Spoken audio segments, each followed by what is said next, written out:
Did I get leaked?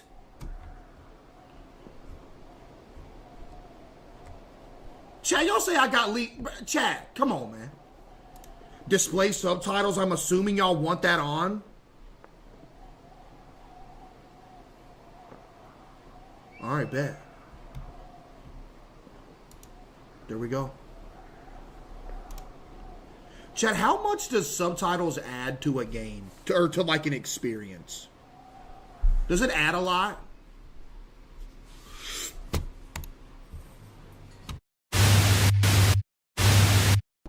Survival run. Use for U2s.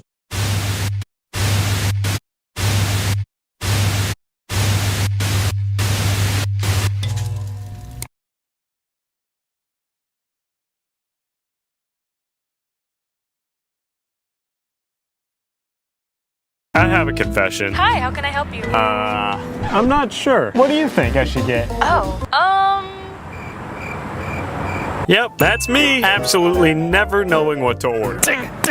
But to help me with my problem, I've decided to go to every restaurant in my city and ask them to surprise me. And of course, it's a competition. Here are the rules. 1. I can't give them any ideas. 2. I can't tell them what I like and what I don't like. 3. It can't be on the menu. That's right. We've all heard of secret menu items. But what happens when they surprise you with their own creation? Starting with McDonald's. I was just wondering, would you be able to surprise me with something that's like custom and not on the menu? Hey, you want to make a Sounds great. I know you didn't hear what he just said, but that actually sounds so good. I almost forgot. I'll be scoring each of these items based on 2 things: creativity and taste. And each will be scored out of 5. And the restaurant with the highest point total by the end of the video will win the Hero's Medal. No, I did not scribble on a Pokemon card 30 minutes before this. That did not happen.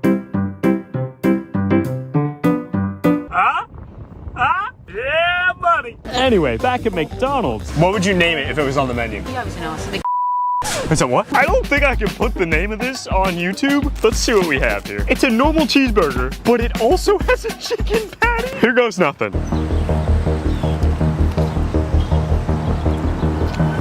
Oh my gosh, this is incredible. Creativity, it is just a chicken patty put on a burger. To be honest, I gotta give it a 3, but the taste easily deserves a 4. Giving McDonald's a total score of 7. Honestly, not a bad start. They're setting the bar pretty high. And for some of the restaurants coming up, I don't even think they stand a chance. But that brings us to drive-through number 2. Dunkin'. I specifically drove to their birthplace, Massachusetts, to do this one. So if they do mess this up, it's probably only letting down the entire state of Massachusetts and also Dunkin's entire fan base, but no pressure.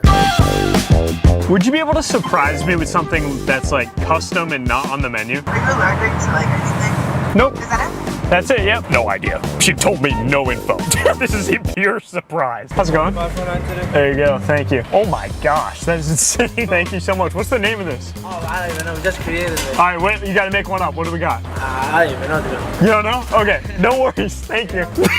This thing is insane. They did not disappoint. Dunkin' is locked in. This looks crazy. The name, not that creative, but it's okay. Let's try the drink. We got a strawberry culotta with 3 strawberry syrup, cream, and whipped cream. This sounds so good.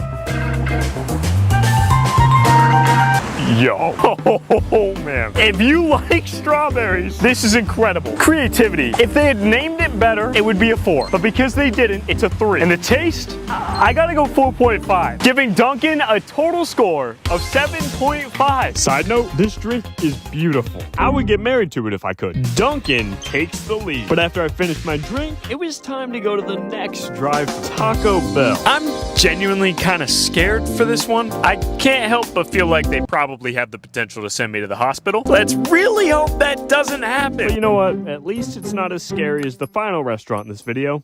Not looking forward to that one. Hi, I just had kind of a strange question. Would you guys be able to surprise me with something that's like custom and not on the menu?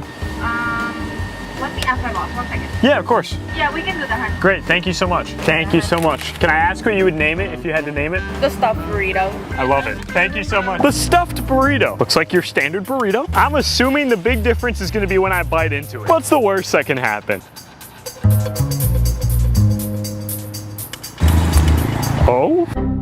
it appears to just be every vegetable Taco Bell has. For creativity, to be fair, it's the best name we've had so far, so I'm gonna give it a 3, even though it's just a wrap with vegetables. Taste, I'll give it a 2, which means Taco Bell gets a total score of 5. Sorry, Taco Bell. Duncan's got you beat on this one, but maybe KFC can do a little bit better. I've only eaten here like twice, and it wasn't great. How do you run out of chicken? very dry. Yeah, they're not winning the Yelp review. The bar's low. Hi, I'm sorry. At the moment, we're having a problem with our drive-thru. Is there any way that you could come inside to place your order? No worries, yeah, I can come in. But unfortunately, when I got inside, I was just wondering, would you be able to like surprise me with something like custom? Just like make something new. Like that's not on the menu. Is that possible? Probably not. All right, appreciate it. No worries. Bro just said probably not. All right, KFC, great job. well, I drove 30 minutes for that? Are you serious? my hopes were low for Wendy's, but anything's better than that. Did you know Wendy's is practically the most unhealthy drive-thru for you? I didn't know that until just the other day. I don't know if I'm gonna be eating here anymore. You know the Baconator combo meal? I want you to take a guess at how many calories are in that thing. Let's say over under 1,200. Go ahead, comment your guess. I'll wait. It's 2,000. That is your daily calorie limit. Anyways, let's go hit the drive-thru. Well, not hit it, just like drive through it. I don't want to actually like cause any damage here, but Well, as for the last restaurant, I wouldn't mind causing damage. Sorry, just kidding. It's not a threat. Please don't sue me. What can I get for you? I just had a bit of a strange question. Would you guys be able to surprise me with something custom that's like not on the menu? Do you want it like a combo or? So it's the ghost pepper ranch sandwich. Okay. Sandwich, but it's actually on a like burger. Oh, okay. Ghost pepper ranch burger. Perfect. Thank you so much. The Ghost Pepper Burger. I'm liking the sounds of this one. Apparently the cashier's name was King. Imagine having a king take your order at Burger King. I mean, move jobs. Honestly, that looks pretty good. Okay, it's decent. There is a tomato on it. And respectfully, why would you ever eat a tomato? Creativity-wise, I gotta be honest, all that really happened is they added a sauce. Creativity, I gotta go with a 1.5. But taste, it's pretty good. I think I'll give it a solid 3.5, which gives Wendy's a total score of 5. Well, Duncan remains unbeatable, but maybe Popeyes will give it a good shot. I've only eaten here once, and I hardly remember. Hopefully it's good. It's kind of chilly in here. Oh, wait. I just happen to have the brand new limited edition Addy Bowley 1 million subscriber hoodie. Huh? In all seriousness, I know I haven't addressed it yet. Thank you guys for 1 million subscribers on the channel. I know, I'm 3 months late.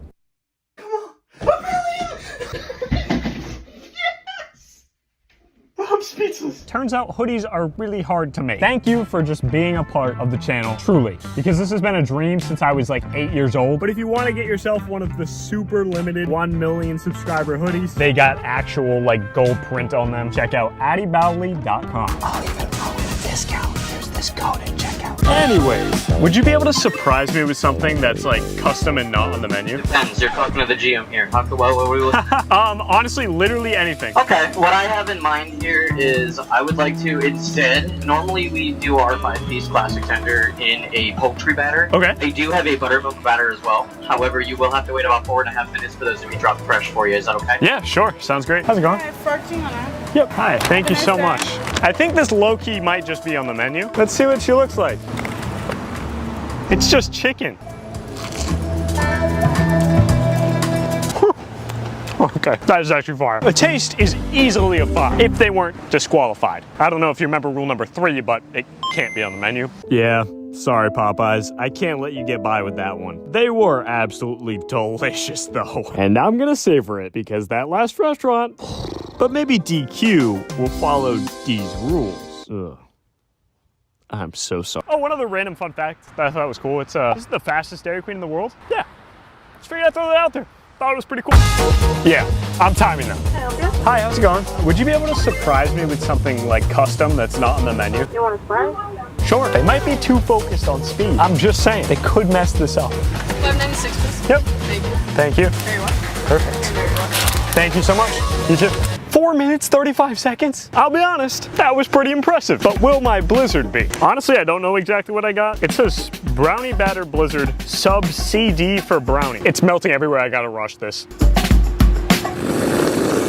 This tastes identical to a brownie. It's kind of insane. And I'm pretty sure there's cookie dough chunks inside the ice cream. And I have a confession. You might have noticed I completely forgot to ask for a name for this one. I'm sorry, I felt rushed. It's not gonna affect the score. Creativity, I gotta give it like a 2. I mean, the taste though, easily a 4.5. They just needed to focus a little less on speed and a little more on creativity. Either way, Dairy Queen's total score is a 6. I'm gonna keep it a buck with you. I did not expect Dunkin' to even have the slightest chance, but no one can take them down. At this rate, I don't know if anyone's even gonna take the throne from Dunkin'. But maybe Burger King has a chance. Would you be able to surprise me with something that's not on the menu? Okay, no problem. Yeah. Okay. Hi, sir. 1355, my friend. There Thank you go. Thank you. How is everything good?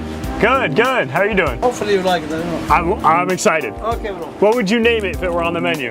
It is Fiery Whopper. Fiery Whopper. Yes. Okay, thank you so much. Have a great day. You Good too. luck, my friend. Thank you. Antoine might go down in the history books as the nicest, sweetest man I have ever met. That man is so wholesome. He just wanted me to genuinely enjoy what he made. I hate to be the one to break the news. Unfortunately, this is on the menu. It's a Fiery Whopper. Wait a second. No, never mind. Ladies and gentlemen, they put onion rings on this burger. Even though it's just onion rings on a Fiery Whopper, it's incredible. Creativity, I gotta give it a 2.5. For taste though, I gotta give it a 4.5, which gives it a total score of 7. I feel so bad that he's not in the lead. Can we please spam the comments with thank you, Antoine? Because that man is incredible. I'm sorry you didn't win, Antoine. Just know that you're probably the world's greatest manager. We only have a couple places left, so maybe Chick-fil-A could pull this up. Please give me mac and cheese of some kind. I'm not allowed to tell them what I want, but I really wish I could right now. Hey, how's it going? I was just wondering, would you be able to surprise me with something like custom that's not on the menu? What you're saying is you want me to like choose for you? Yeah, Or something. Exactly. That's okay. I'm gonna tell you the strategy behind it. Okay. We got a large mac. With this large mac, you're gonna dip it or like throw in the zesty buffalo sauce in the large Okay. mac. We got a cookies and cream shake with chocolate. Okay. Makes it way better, I'm telling you. Then we got a sandwich. You're gonna dip that in the cheese sauce. Oh, okay. This sounds incredible. Thank you, sir. I'll see ya. Have a good one. You as well. The amount of effort that just went into this. Chick-fil-A might take it. Thank you. What would you name the meal if you had to put it on the menu? Bombed it. The bomb pit? Okay, I love it. Angel locked in. Not only did he give me an entire meal with a fire name, but he also gave me instructions on how to eat it. Let's start with the appetizer. He said, open this and put the zesty buffalo sauce into the mac and cheese. And now we have a buffalo mac and cheese.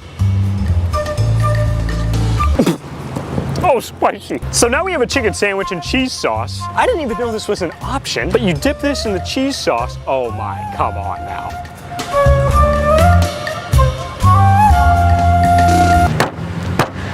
Angel, what have you created? As if it couldn't get better. We have a cookies and cream milkshake with chocolate sauce.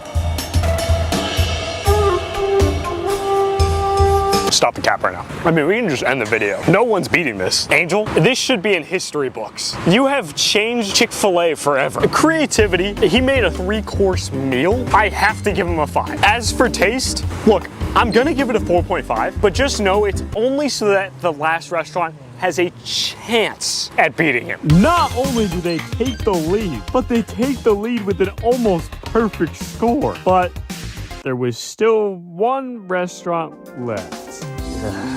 Arby's. You might be wondering, and reasonably, Addie, why were you afraid of this? Look, the last time I was here, they gave me a sandwich and it was just roast beef.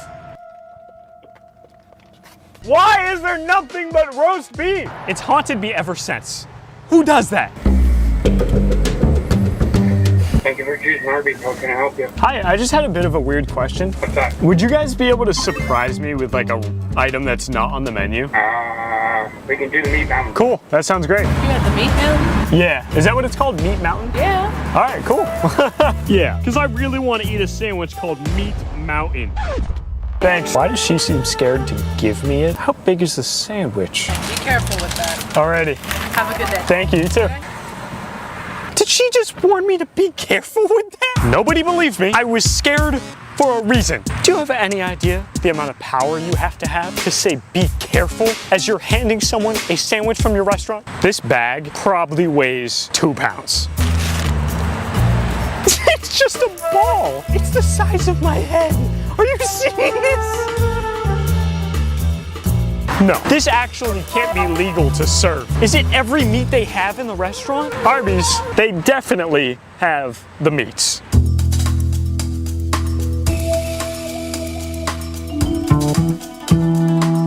I think I just broke my jaw. There's so much animal on that sandwich. This could probably feed you for a week. Creativity, they just slapped every meat on a sandwich. I'll give it a 2. The taste, truthfully, is better than I thought it was going to be. 3, which means Arby's scores a total of 5. But I still had one thing left to do. There he is. Angel, I have news for you. Really? You won the contest. Yo, actually? So, I want to present you the Heroes Medal. Oh, that's a Pokemon card as well? Or you can have this $250. You want the Pokemon card? I'm giving you the $250 as well. Take it as a tip, brother. Of course, man. You're the greatest. Go get yourself a bomb pit, baby. Let's go. Let's go!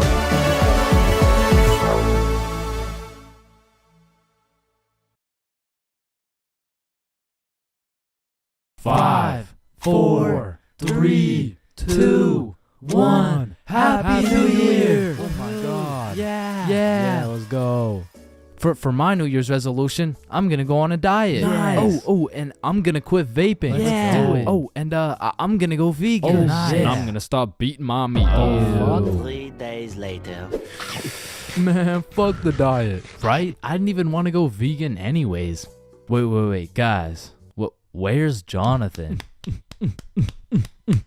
Alright, I'm gonna keep it a stack. This New Year's resolution thing is a whole lot of bullshit. Some goddamn buffoonery. A heaping pile of fucking horse cut. Like, don't get me started on these New Year, new me motherfuckers, man. Like, dyeing your hair and getting another piercing doesn't change shit. Now you're just broke, depressed, and lonely in a different font. And I'm not gonna pretend like I don't see you motherfuckers in the gym for the first 2 weeks. Like, come on now. You and I both know as soon as you get out of this gym, you're about to pick up a large strawberry milkshake, a Big Mac with no pickles, and a side of chicken nuggets, and it's disgusting.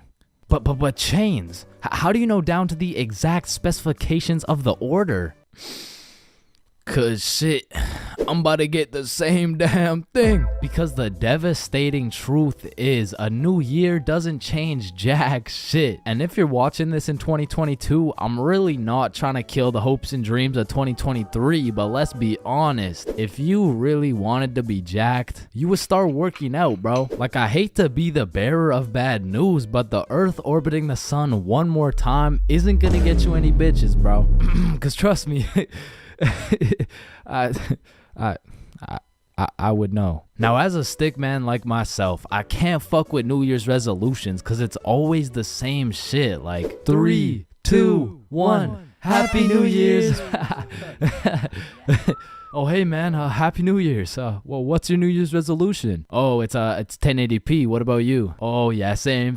But did you see Ethan, bro? Nah, what's his? Yo, he's got 4K. Yo, what's up, dudes? Oh, look at the quality on this guy. Damn, wait, do you hear that noise? Yeah, what is that? Oh shit, it's Chains. He got 480p again. Shit. Oh fuck, we got 480p again. God damn. That whole New Year's resolution bit was unfunny as fuck. Like corny as shit. Well, speaking of corny jokes, New Year seems like the time when motherfuckers feel like it's okay to start whipping out the most overused and unfunniest jokes of all time. Oh, hey Chains, watch this. 1, Happy New Year. Hey Chains, I haven't seen you since last year. So you know how it's gonna be 2020 soon, right? Yeah, what about it? Well, I got 2020 vision. Now, I know it sounds like I'm on some bahumbug shit, but New Year's does have a lot of great things about it. Like the parties, the fireworks, the the parties. And so you may be thinking, Chains, why are you like the Grinch of New Year's resolutions? Why do you hate New Year's resolutions so much? Well, the truth is, my hatred for New Year's resolutions dates way back to 2016. It was December 31st. New Year's Eve, 11:59 p.m. This was the very day when a young hopeful Chains decided my New Year's resolution would be to acquire a girlfriend. I tried and I tried, but as 2022 comes to an end, my girlfriend remains unacquired. Alright, I already touched on the unspeakable things that go down in the high school bathrooms, bro. But there's only one place on earth that is more foul than those bathrooms. And it's the goddamn locker rooms. That room smells like complete and utter dog shit mixed with Axe spray. Like maybe I just went to school with a whole lot of Discord mods, but the rancid smell of the boys' locker room would contaminate anything in a 50-foot radius. And shit, Lord knows what goes down in that questionable place. Like you'll walk in there and see anything, bro. Motherfuckers will be having fights, chicken fights, group fights, sword fights. Like any laws and rules simply don't apply to the boys' locker room. Motherfuckers will be throwing hands, selling drugs, committing arson, committing several counts of fucking tax evasion, shit, you name it. It's pretty much a GTA lobby in that bitch. Like I remember one day I walked into PE and my teacher was like, "Hey, where's your PE strip?" And I was like, shit, it's in the locker room. So I walk into the locker room and there's just two motherfuckers throwing hands and they just stop and look at me like, oh shit, I'm gonna just get my backpack and shit, so yeah. Alright, y'all be safe.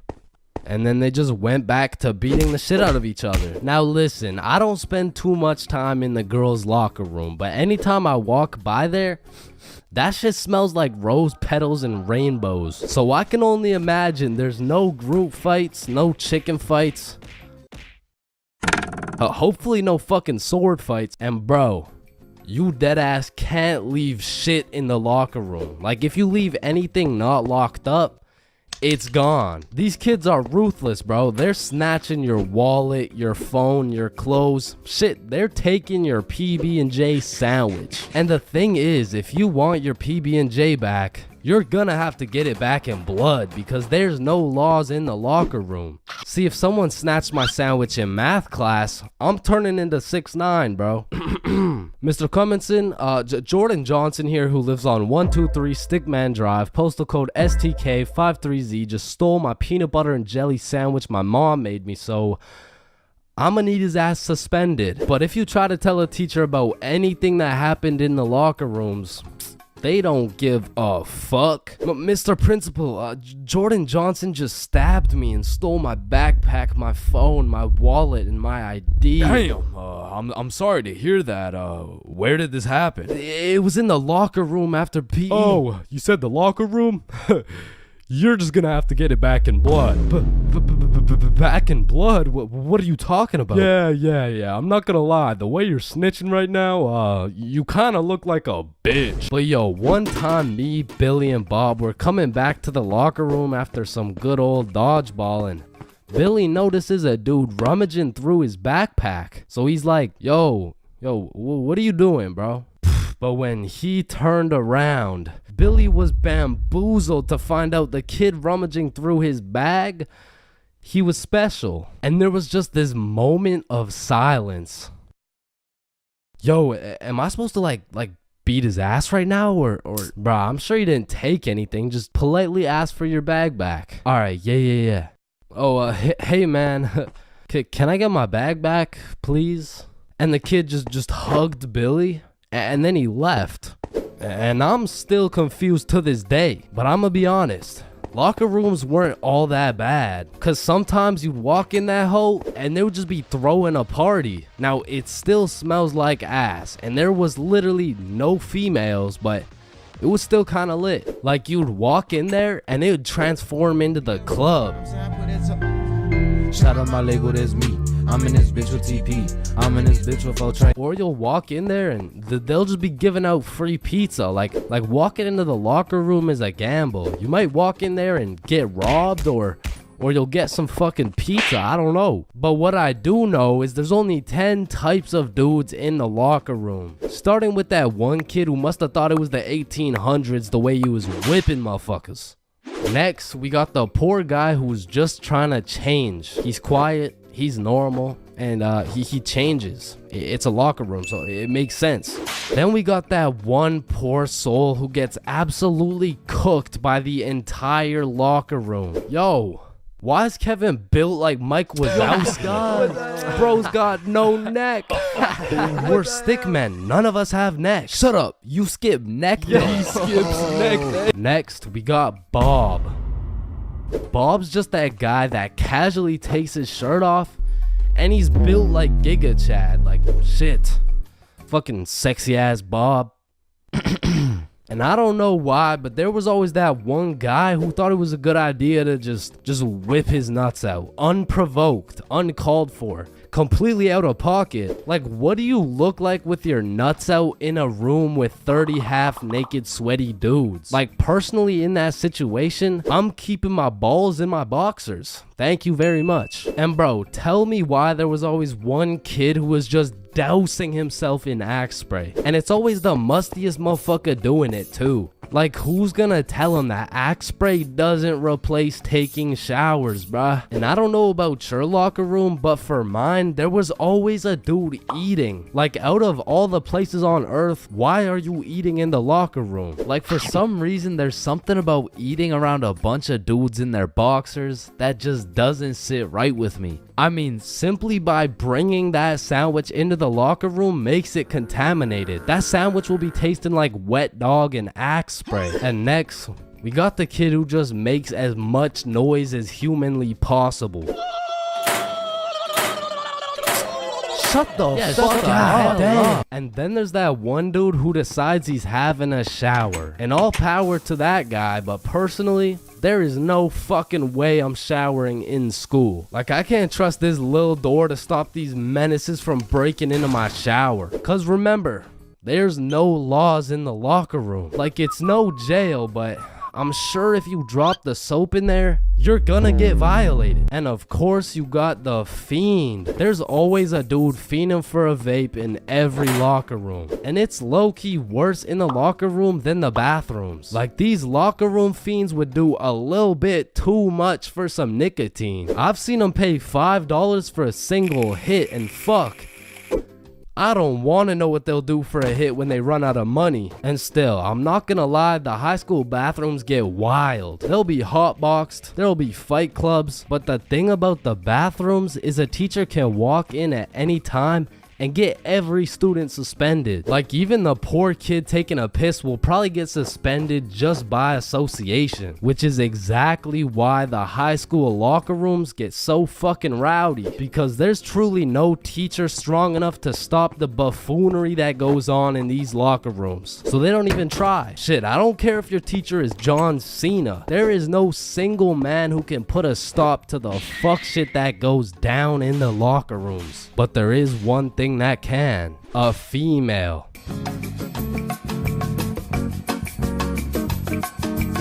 As a broke stick man like myself, I spent my fair share of time on the bus. And if you spend a long enough time on the bus, you will see some weird ass shit. I mean, I remember my first time getting on the bus by myself. I was feeling strong and independent. Next thing I know, a crackhead sits down beside me talking about, yabba dabba doo, the world is ending and you're gonna die a painful and lonely death, buddy. And just like that, I went from strong and independent to shitting my pants. Yeah, bro, the bus is just something else. Like, 1 in 10 people who enter the bus are straight gremlins, bro. I'm talking about the gremlins who know the perk is fake, but they still pop it. Now you just gotta sit next to this motherfucker for another 30 minutes while he tells you about the kids in his basement. But to be fair, these gremlins aren't even the worst part of the bus. The worst part of the bus is the energy. You walk in there and everyone just stops and looks at you like they're sizing you up or some shit. And you know who sizes you up the most? The fucking goddamn motherfucking bus driver, bro. These bus drivers are just eternally pissed off. Every time I would get off the bus, I would try and cheer bro up, but they're just like allergic to happiness or some shit. Hey, thank you. Have a great day, man. Shut your ugly ass up, little boy. I already know you get no bitches with your big ass forehead, no drip having ass with your skinny ass arms. Boy, you're built like a stick man, bruh. Damn. Hey, bro, there could really only be two reasons why these bus drivers are so mad all the time. Either they had a demon villain origin story where they were abandoned as a child and never shown any form of love until one day. In freshman year of high school, Timmy met Linda. Linda was kind, smart, beautiful, and she paid attention to Timmy when nobody else would. Timmy asked Linda to be his girlfriend, and she said yes. They dated all throughout high school, and they even got into the same university so they could be together forever. Until one day, when Timmy's world was flipped upside down. Timmy found out Tyrone had been laying some mean pipe on Linda this entire time. Everyone in Timmy's school made fun of him. Timmy could not let this slide. So he called out Tyrone to run the ones in front of the entire school. And without a single word, Tyrone winds up and hits Timmy with the meanest left hook any stickman had ever seen, leaving Timmy slept, out cold, unconscious, in front of his classmates, his teachers, and even in front of Linda. Cause shit, if that happened to me, I'd be just as mad as Timmy over here. Now, realistically, the only other reason these drivers are so constantly mad would be because the driver's seat secretly has a stick built in. You see, this would explain why the driver constantly has a stick up his ass. I mean, shit, you really can't even blame him for being mad. But still, I'm gonna blame them, cause I know these motherfuckers get pleasure whenever they see me running at full speed trying to make it to the bus stop in time, cause they start stepping on the gas. Dumbass. To be honest, there's nothing that leaves you more defeated than when you're sprinting to a bus stop, then that shit just cruises on by and everyone on the bus is laughing at you. Damn. Honestly, at that point, I just give up and go home. But it hits a little bit different when that bus is your only way home. And it was the last bus. Cause it's 2 a.m. And now you gotta bunk up with the gremlins on the side of the street. All because that goddamn bus driver had a stick up his ass. Man, summer is just a beautiful season. The sun is shining, the trees are green, and you can stay out with your homies all night. And best of all, you get to sleep in till that shit gets absolutely fucked by the first day of school. And waking up to that first alarm of the school year will have you discombobulated as hell. Like, Chains, Square Doodle Mat Salami Mouse. What? You heard me, Square Doodle Mat Salami Mouse. Wait, huh? Really? Keytorch Claw Bosomorph.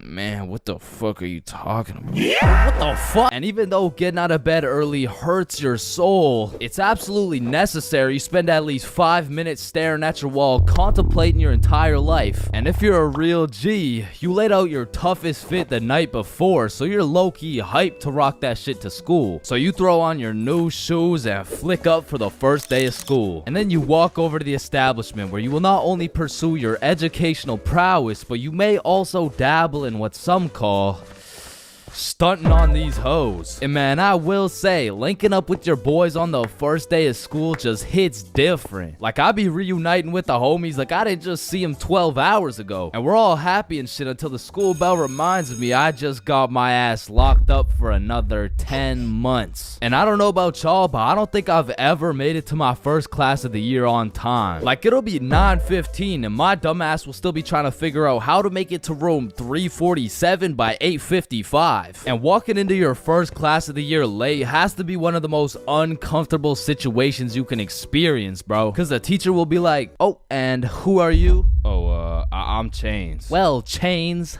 why are you late? Because the bell rang before I got here. Alright, whatever. We waited for you before we started introductions. Oh, no, you shouldn't have. Well, you're welcome. We just wanted you to feel... No, like, you really shouldn't have. Like, I don't want to do this shit. And tell me why all these teachers have been copy-pasting the same icebreaker games since preschool. Like that one where you have to start with an adjective that starts with the same letter as your name. Like, how do you have a group of legal adults in a circle, awkward as hell, talking about, hi guys, I'm Super Sarah. Hey y'all. I'm Awesome Aiden. And I'm a Marvelous Marvin. Shit, if we don't stop doing these fucking icebreakers, I'm about to joyfully jump off a cliff. And after we're done grinding out icebreakers, these teachers have the audacity to show a whole 50-slide PowerPoint all about them. Like, the fuck? This class is supposed to be the study of math, not the study of your daughter's soccer games, bro. And I'm not even gonna lie, my dumb ass will be out there taking notes, wondering how this 7-year-old's goals per game ratio is gonna help me on my trigonometry test. Then just as soon as you survive all that bullshit, you gotta go to the next class and do that shit again. And by the time you've learned half your teacher's favorite hiking spots and relationship statuses, you're relieved to hear the lunch bell. Only to find out the cafeteria's serving straight ass with a side of booty for lunch. And my standards aren't even high. Like, during summer, I was on a seafood diet, as they would say. When I see food, I eat that shit. But when it comes to this cafeteria food, I could even bring myself to smell that abomination they're calling meatloaf. But even though the food was straight dookie, I won't lie, it's kind of nice being back at the lunch table freestyling with the homies. But of course, all good things must come to an end. So the bell rings and I go to depart ways with the homies. Alright, peace out, man. Yeah, see ya, bro. Oh shit, are we going the same way? Damn, yeah, I guess so. Alright, peace out for real. Yeah, see ya, bro. Shit. Alright, my class is right here. Bro.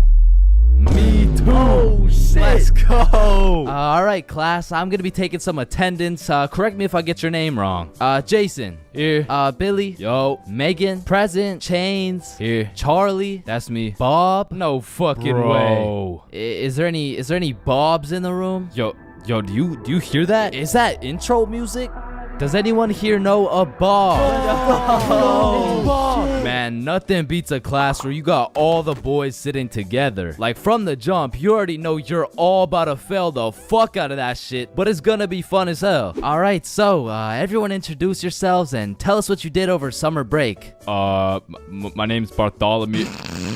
My name's Bartholomew, and I'm not gonna lie to you guys, I had a pretty rough summer. I mean, I crashed my car, my girlfriend broke up with me, someone robbed my house, my grandma got jumped the other day. No, bro, not the grandma. You three in the back.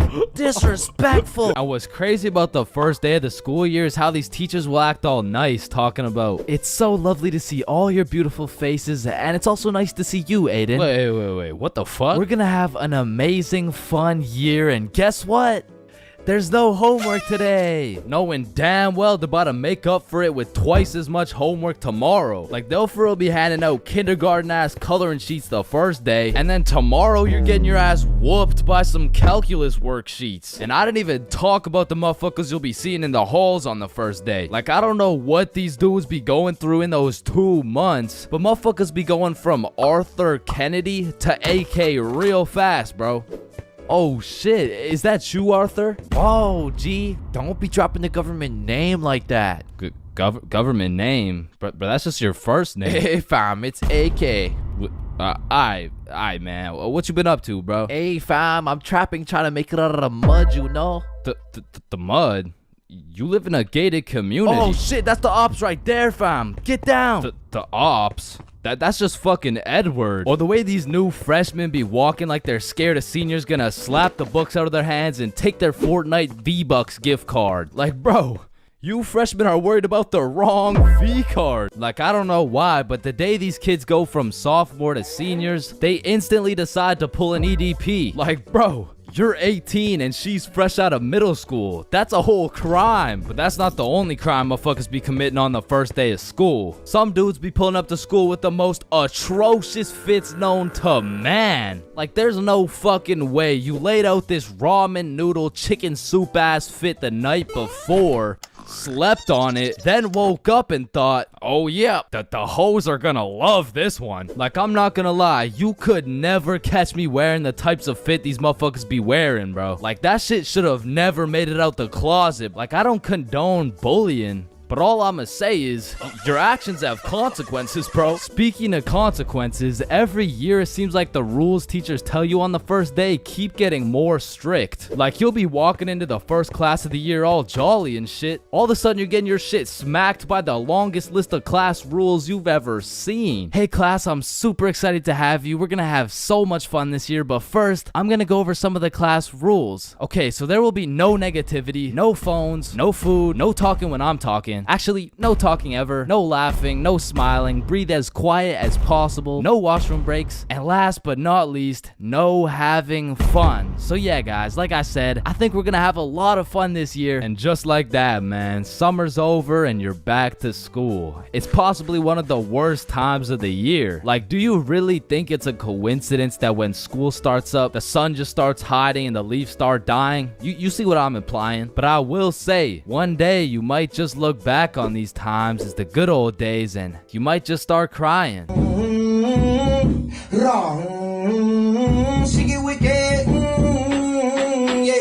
Halloween is the spookiest time of the year. Everywhere you look, it's vampires, killer clowns, old dudes in white vans trying to steal some children, which are all very scary things, especially killer clowns. But none of these spooky things scare me more than my worst fear. Going to jail, dropping the soap, and getting my booty snatched up. Now that's some real spooky shit right there. And I know some people are gonna be thinking, oh, that's just a myth, it's a stereotype. Nobody actually gets their booty snatched up for dropping some soap. But when it comes to my booty, I don't want to fuck around, and I sure as hell don't want to find out. But everyone knows drinking can heavily influence your judgment, and on one specific day, my judgment was affected and I found myself fucking around. And everyone knows what the chart depicts. The more you fuck around, the more you find out. This story takes place in grade 10. It was a crisp Halloween night. The houses were decorated, the leaves had fallen, and the jackos were lanterned. And as me and Billy walked down to the homie Bob's crib, we could pretty much smell that Halloween spirit. And when we knocked on Bob's door, we were surprised the homie Bob didn't open the door. It was Bob the Builder. Dude was fully suited up from head to toe. And when me and Billy seen that, we already knew we needed some costumes. So we go to Bob's closet and come out absolutely dripping in some Mario and Luigi costumes, mustache and everything. But now that we undeniably had that shit on, we still had yet to find something to do. But lucky for us, the night was still young, so we got to brainstorming. Alright, it's Halloween, bro. We gotta do something. Yeah, let's go find a party. Bet, let me check where they're at.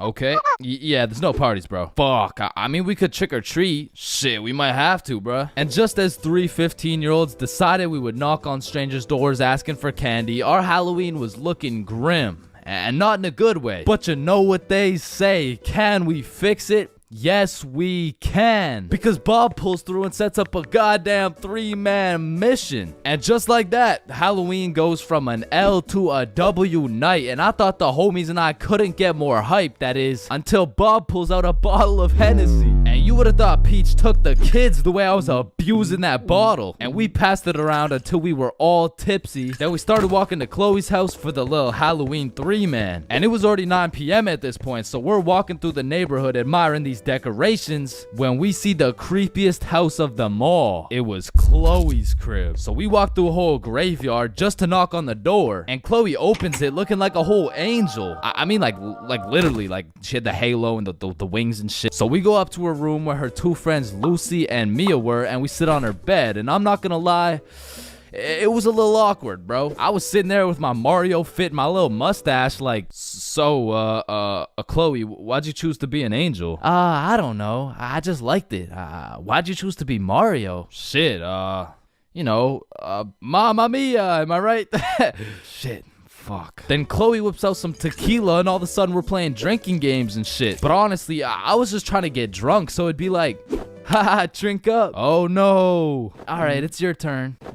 Wait, you're supposed to get it in my cup. What the fuck? And after purposely selling multiple games of tequila pong, I was feeling what some would call completely and utterly drunk as fuck. And next thing I know, we're playing spin the bottle. And I was up, so I spin the bottle and it spins and spins and lands on Chloe. And in my head, I'm thinking, and just as Mario's about to get some peaches, we hear the door open downstairs and Chloe's like, oh shit, my parents are home, hide. So me and the homies run into her closet with a bottle of tequila and we can hear her dad come into the room. Hey, what's going on up here? Oh, you know, we're just watching scary movies. All right, I'll be downstairs watching TV. Let me know if you need anything. Thanks, Dad. And once her dad went downstairs, we all came out of the we exited the closet and Chloe said, you guys gotta sneak out through the front door. Just be super quiet. And so we creep down the stairs and peek around the corner, and Chloe's parents are right there with a clear sight of the door. So we know what we have to do. We take a shot for good measure and then run to the door. And my drunk ass couldn't even figure out how to unlock this fucking door. Hey, who is that? It's a me, I'm Mario. Then we ran out that joint and we didn't stop running until I got a call from one of my homies named Dave. He was like, yo, what are you doing right now? Oh, nothing really, just drunk as hell running from Chloe's angry ass dad. Yo, that's what's up. Come link me and Joe at Stickman Elementary. And we had nothing else to do, so we pull up and it's Dave, Dave's girlfriend, Joe, and Joe's girlfriend. And they got some couples costumes going, but I couldn't help but notice Dave and Joe were shiestied up. What are you? If the Simpsons grew up in Chicago? Nah, I'm just Homer. Yeah, but I mean, Homer doesn't usually wear a fucking ski mask. Oh, yeah, no, I just wore this because we graffitied the hell out of this school. Joe was here and Dave was too? Bro, what the fuck were you thinking? What? Oh, you want me to include your name too? No, hell no. And just as we become guilty by association, 4 cop cars come zooming down the street. Oh shit, it's the cops, run! And the cops hop out of their cars and start running at us with flashlights. So we head for the forest, but to get to the forest, we had to run across this long ass muddy field. And in the middle of this field, there was a huge pothole. And how did I know that? Because I seen Marge absolutely eat shit right in front of me. And don't get me wrong, I was absolutely plastered, but as the cops got closer and closer, I could practically see myself getting caught and dropping the soap, and you know I wasn't gonna let that happen. And so with all that adrenaline, I Mario jumped that fucking pothole and hauled ass into the forest. And right when you get into the forest, there was this deep creek with a log going across it. But when I look back, I see the cops' flashlight getting brighter and brighter, so I say fuck it and take a run at this log. I get a good 2 steps and then my drunk ass slips. Boom, right into the muddy creek. But I don't have time to give a single fuck. So I run through this waist-high muddy water and then we regroup and check who made it. I see Bob, Joe, Dave, and Dave's girl. Yo, where the fuck is Billy? No, where's my girlfriend, bro? Oh, she ate shit a few yards back. Wait, what? Is she okay? Did she get caught? Wait, shut up. Billy's calling. Yo, where are you? I'm hiding behind a tree right now. In the middle of the field. The cops are looking for me. I bet we're coming. I gotta go. Fuck no, bro. If you go, you're gonna get caught. Listen, bro, I have to. He's the Luigi to my Mario. So I go back in to save Billy, and my main man Bob comes with me. So we get to the edge of the forest and see Billy absolutely shitting his pants trying to hide from these cops, but they keep getting closer and closer. So Bob turns on his flashlight and both cops look at him. He's right there. Get over here. And while the cops were looking for Bob, me and Billy both run for the street, and we ran, but once we were at least 5 blocks away, we text Bob like, bro, we both made it, are you good? And Bob's like, so Bob makes it out of the forest and we all link up. And we take a moment to appreciate the fact that none of us went to jail, and more importantly, none of us got our booty snatched up. And after our moment of appreciation, we were like, yo, maybe we should have just went trick-or-treating. Yeah, bro, some Reese's Pieces would hit right now. I mean, it's not too late to buy some candy. So we all go to the store and cop the biggest packs of candy we could find. Then we walked back to Bob's crib and enjoyed the rest of our night while fucking up some house Halloween candy.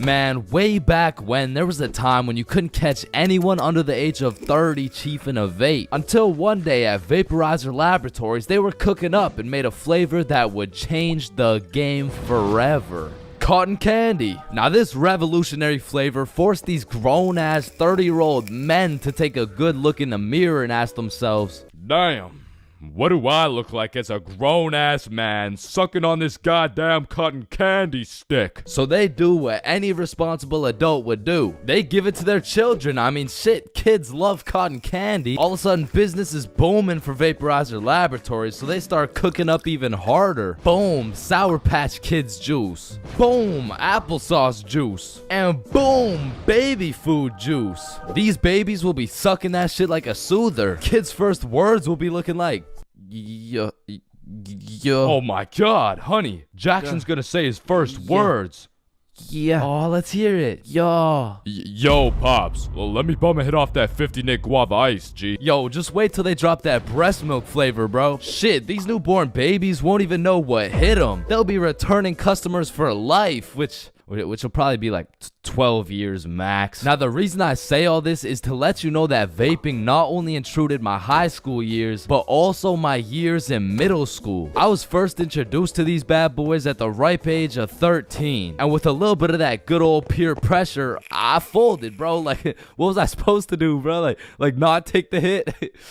No, I probably should not have taken the hit. But from that point on, I started doing a little dabbling, you know. I mean, as a 13-year-old, there's only one answer to someone asking, yo, dude, you want to try a hit of this blueberry guacamole milkshake ice flavor, dude? And that answer is abso-fucking-lutely, dude. And I was never a fiend or anything, but I will say, I popped a few ghosts and blown a few O's back in my day, but it had never gotten to the point of me owning a vape. Until one day. This story takes place way back in grade 7. Me and the boys were posted in science class dissecting cow balls or some shit when Mr. Principal burst through the door like, Is Tessa here? Yeah, she's right there. and I look at Tessa and she just tosses her vape over to her homie Kate. And I seen that shit clear as day, but Mr. Principal's old ass must have forgot to wear his contacts or something, because he runs a quick pat down on Tessa looking for said vape, but sure enough, he doesn't find it. Miss Rhodes told me you were vaping in her class. Is this true?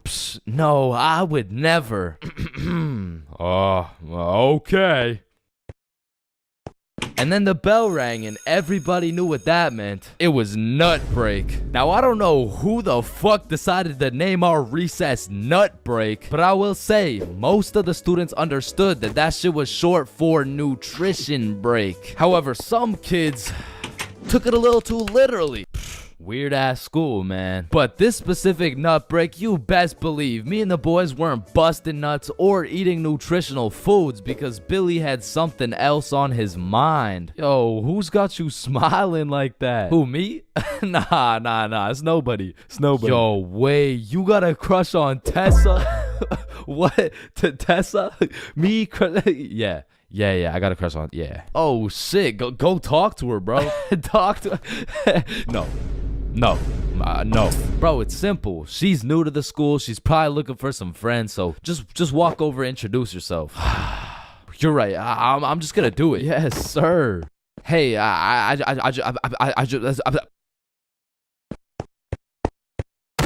just sell that shit? Yup.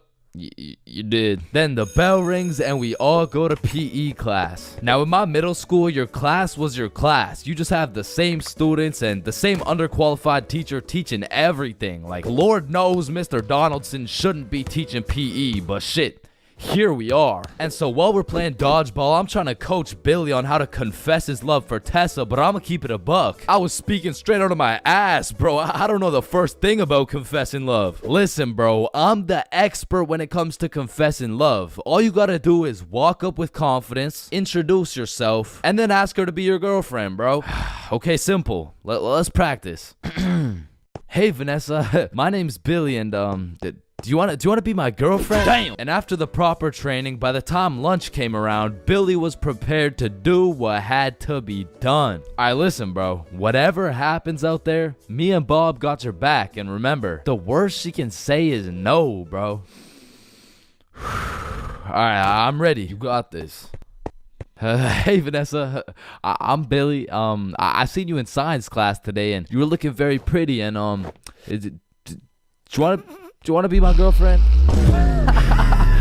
Fuck no. She laughed, bro. She laughed in Billy's face, and he walks back to us with tears in his eyes. She laughed at me, bro. Well, at least you know what they say. What? If you can make her laugh and giggle, you can make the cheeks clap and Not jiggle. right now, bro. You're right. Too soon. Needless to say, that brother Billy went home that night, listened to Juice WRLD, and cried himself to sleep. Shit, the next day, Billy didn't even say a word, but I could hear Lucid Dreams on full blast in those earbuds. Man, it's a tough sight to see. Next thing I know, Mr. Principal bursts in the class talking about, All right, Tessa, in my office right now. Now, I don't know why she was in trouble, but whatever she was accused of, she's guilty, bro. And she's also guilty on 1/3 degree count of breaking my man's heart. And as I'm busy praying on Tessa's downfall, I get a little tap on my shoulder like, psst, take this. Mr. Principal's looking for it, and he's not gonna check you. Whose is it? It's Tessa's. Don't worry, it's safe with me. And it was safe with me, cause that shit was now mine. The only way she could get it back is if she repaired my boy Billy's heart, and that just wasn't happening. And soon enough, Tessa comes back from Mr. Principal's office, and she didn't say a word. We had nut break, nothing. We went to PE, nothing. And then we went to math class. And as I was chilling in math class, calculating the square root of pi and shit, I get a tap on my shoulder again. Psst, Tessa wants her vape back. Vape?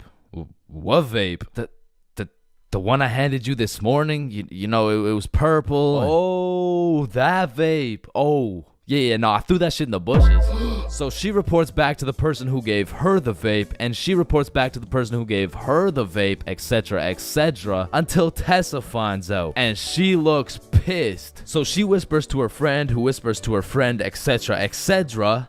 What bush did you throw it in? Oh, the one out back. And to put it in perspective, the bush out back was fucking massive. It was this huge conglomerate of straight prickle bushes, and so pretty much her vape was gone, bro. And I went to sleep that night with a smile on my face, knowing I not only saved Tessa's lungs, but also Billy's heart. The next day I went to class, sat down with the boys as always, but something was different. Tessa and her homies were nowhere to be seen. I shrug it off and continue to make some groundbreaking studies in science class until I hear Billy like, bro, no fucking way. So I turn around to not only see Tessa and her friends waist high in prickle bushes looking for this vape, but I also see Mr. Principal forcing them to do it. Now this was truly a beautiful sight to see revenge play out this perfectly. Like Billy was sitting at the window the entire class watching him do a whole search party for this vape that was posted in my pocket. And just when I thought Billy couldn't get happier, the next day Tessa and her friends had to present a PowerPoint to the entire school on why vaping is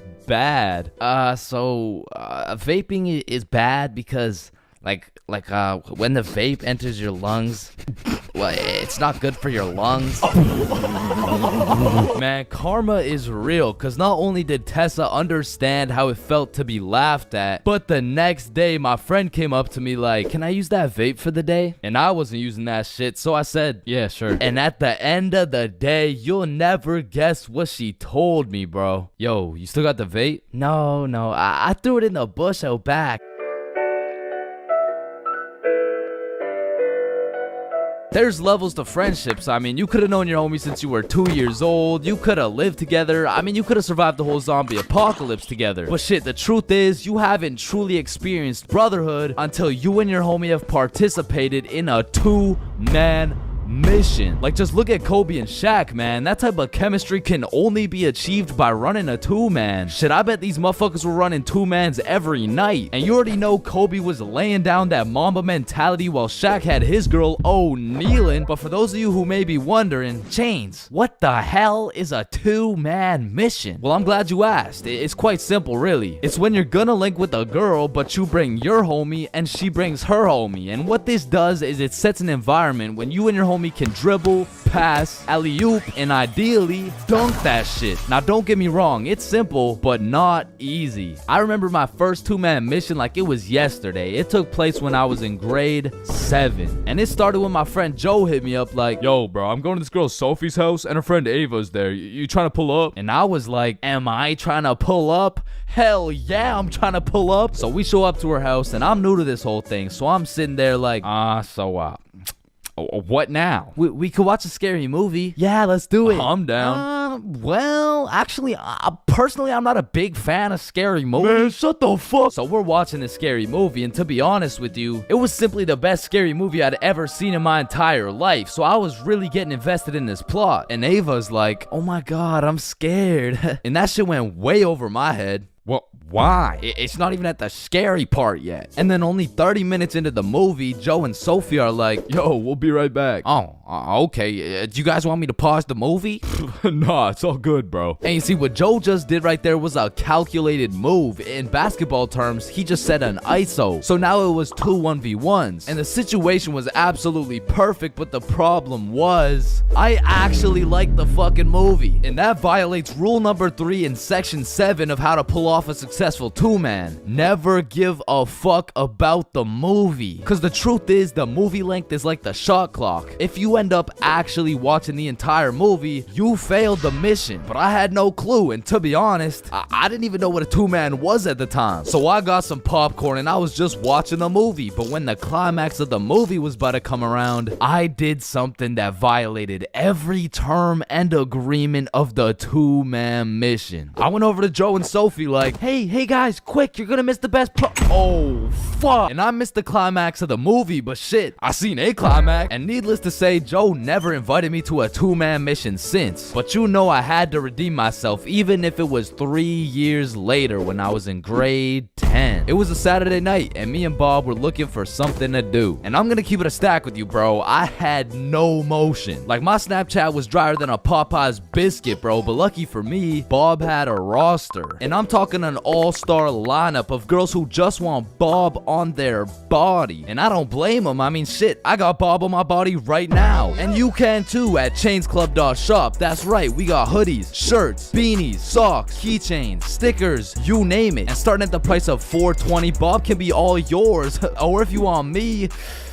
I wouldn't mind being on your keychain or something. Treat me like white teeth. So as I was saying, me and Bob were bored. So Bob hits up this girl named Avery like, what are you doing right now? And she's like, just chilling. Who you with? My friend Alice. Let's link. I'm with my homie. Okay, is he cute? Cute as hell. Okay, come over. And I'm excited as fuck. So we get Bob's sister to drive us to Avery's crib. And as we pull up to her house, I remember a crucial detail that I'd been forgetting this whole time.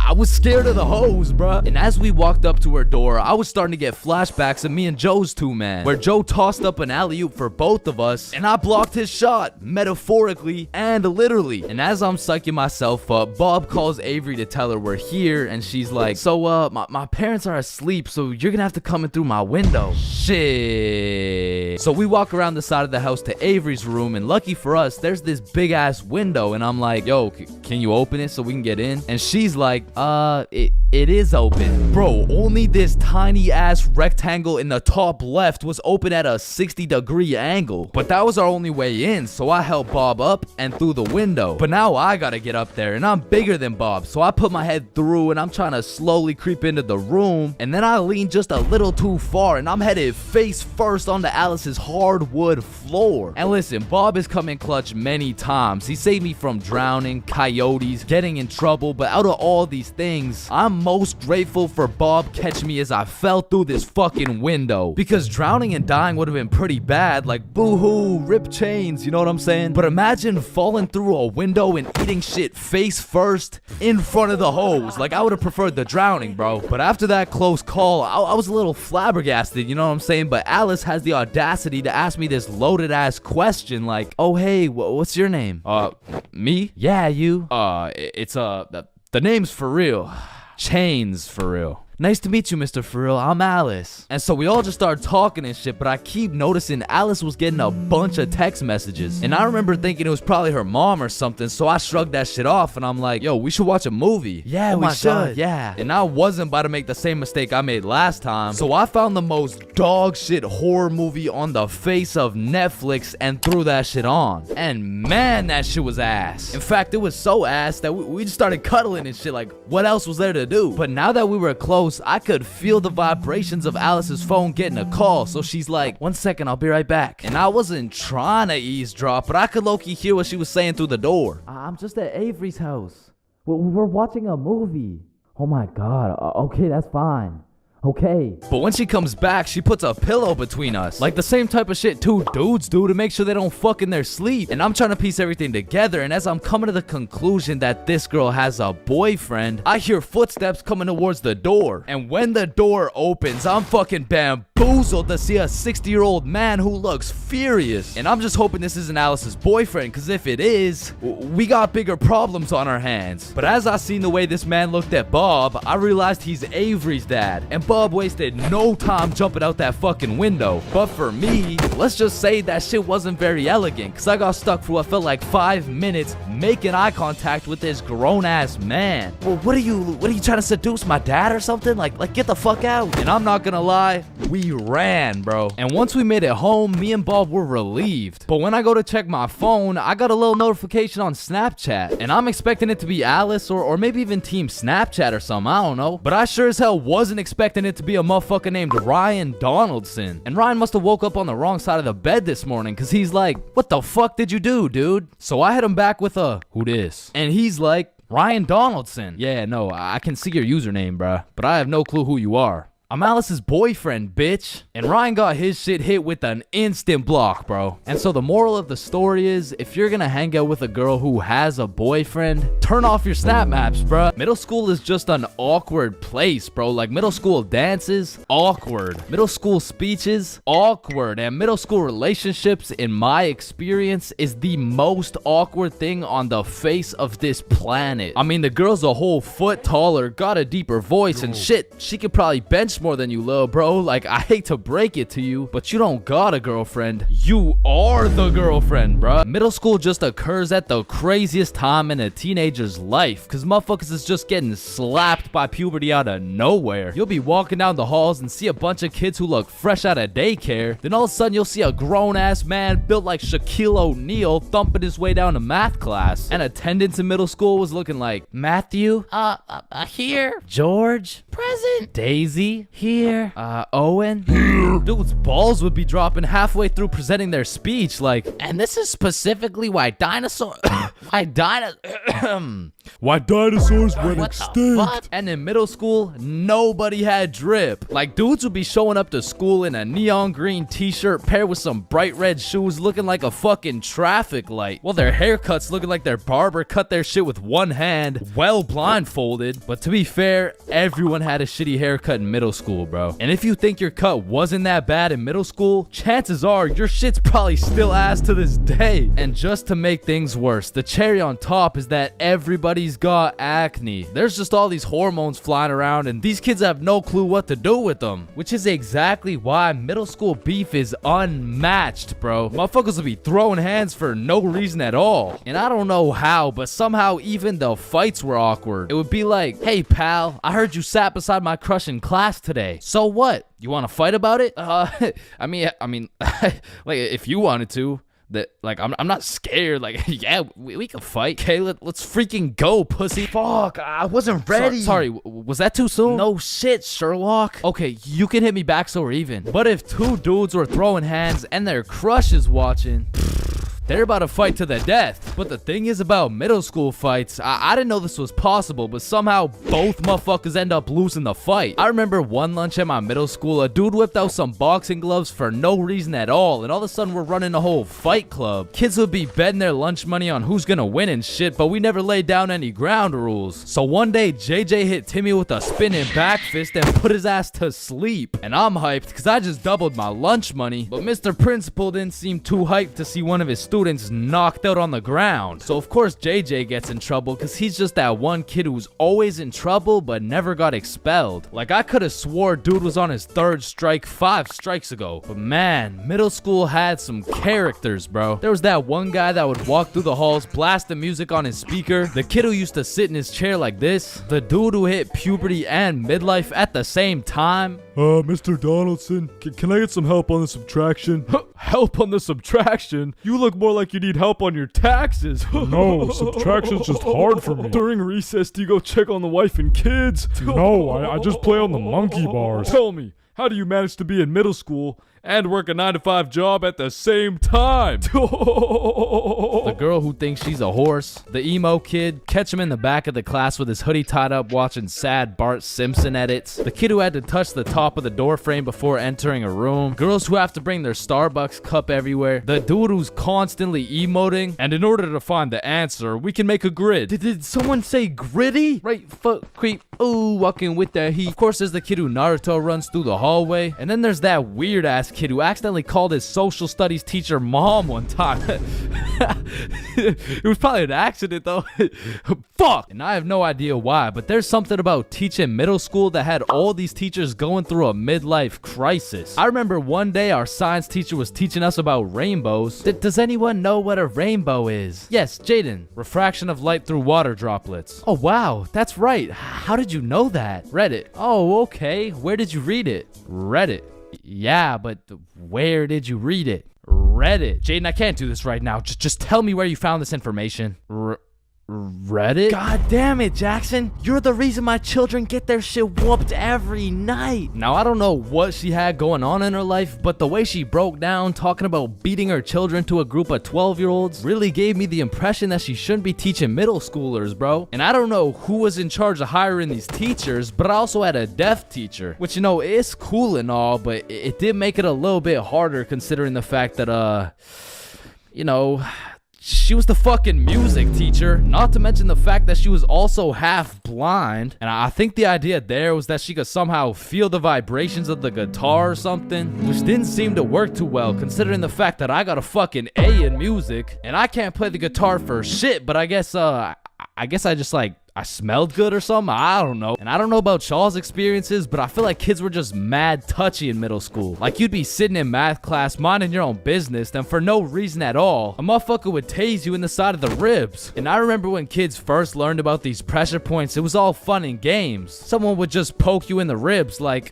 pressure point, that tickles. Then there would be a new pressure point dropping every week. It got to the point where these 12-year-olds were hitting pressure point combinations and paralyzing your legs and shit. Hey bro, let me try this new pressure point on you. Yeah, sure, go for it. It tickles. And it was the same shit with this game. Like, you really couldn't trust anybody, bro. Yo, what's that on my leg? Shit. Got him. Oh, shit, there's a bug on you. God damn it, dumbass. Oh, fuck, I just broke my leg. Bro, I'm not stupid. You didn't just break your leg. No, I'm serious, bro. I promise, on everything. On my entire life. I just broke my leg. Look. Bro, I remember I got punched so many times, my arm was on life support. It was about to fall off, like, And thinking back to middle school, there's just so many things that make me cringe, bro. But by far the cringiest of them all is the relationships, man. And believe it or not, I had my fair share of middle school relationships. I remember one day I was sitting in class and this girl came up to me and said, Chains, I have a crush on you. And that's really all it took to have a young Chains in love. Head over heels. We went to the movies together. We went to my house and watched movies. Well, we went to her house and we also watched movies. Now that I think about it, all we really did was watch movies. We didn't really talk that much. I mean, I didn't really have a way with my words at the age of 12. So, do you like movies? Yeah. Yeah, I like movies too. That's why we're here at the movie theater. I also like popcorn with the butter. It tastes like I like how it tastes. And one day we went to the mall and I took a good look at my girlfriend of 2 weeks and thought, man, I don't even know this girl. Like who are you? I remember we were inside Zoomies at the time and I said, hey, Jessica, you're a great person and all, but I don't really think we're compatible like that.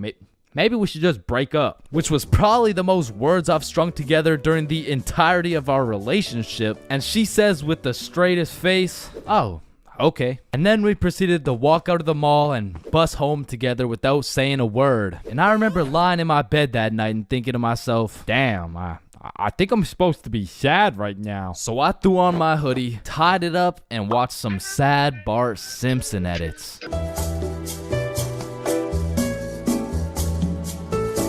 We are currently facing a life-threatening epidemic that is threatening the lives of many teens around the world. Oh, what's that? Yeah. Oh, okay. Okay, it has been brought to my attention that there's a new strain let loose that is infecting more teens than ever. The strain is propylene glycol formaldehyde.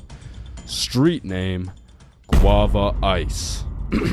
So stay safe out there, and back to you, Linda.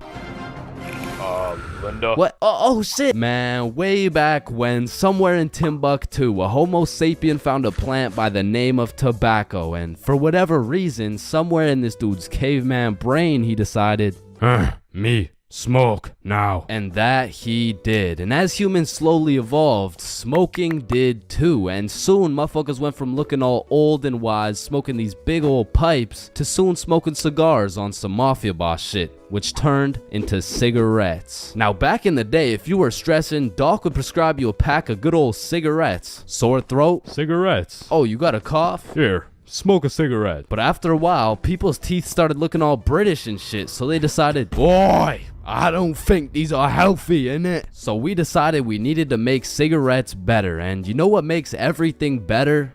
The letter E. Your mail's taking too long to come in? Email. Wait, what's that? You wanna play sports, but you're ass at every single sport? Esports. Oh, you got daddy issues? E-girl. So of course, when people realize cigarettes are killing them, e-cigarettes. Man, one thing leads to another and shit. You got yourself a Vaporizer Gen Y GTX box mod with 3 USB charging ports, a speaker, and a 6-inch LED touchscreen that can play Flappy Bird. Like, vaping is just getting a little too advanced, bro. Like, I remember one time I was chilling in the washroom with my homie Billy, and of course a motherfucker walks in with a vape. But this was no regular vape, no. This shit looked like a gadget straight out of fucking Star Wars. Yo, you want a hit? A hit? A hit of your iPhone? iPhone? This is that eSmoke FTX 763 3rd series, my boy. Watch this. Yo, did he just hotbox the whole bathroom in one hit? Yes the fuck I did. And this shit's 100 Nick. Holy shit, where did you find 100 Nick? I ended up mixing my 50 Nick guava juice with my 50 Nick blueberry ice, and it just kind of added up to 100. Bro, I don't think that's how it works. Shut up, my mom's calling me. Yo, fuck you, mom. And that was the moment I realized there really is levels to this shit. Level 1. Level 1 is the type of dude who isn't addicted, but he'll occasionally take a hit of somebody's device. But level 2, bro's borderline addicted, but he's still in the denial phase. Bro, are you addicted to vaping? Addicted? Nah, I don't even vape like that, bruh. Shit. Do 5 jumping jacks right now. Bro, what? That's easy. 1, 2, 3, 4. Oh shit.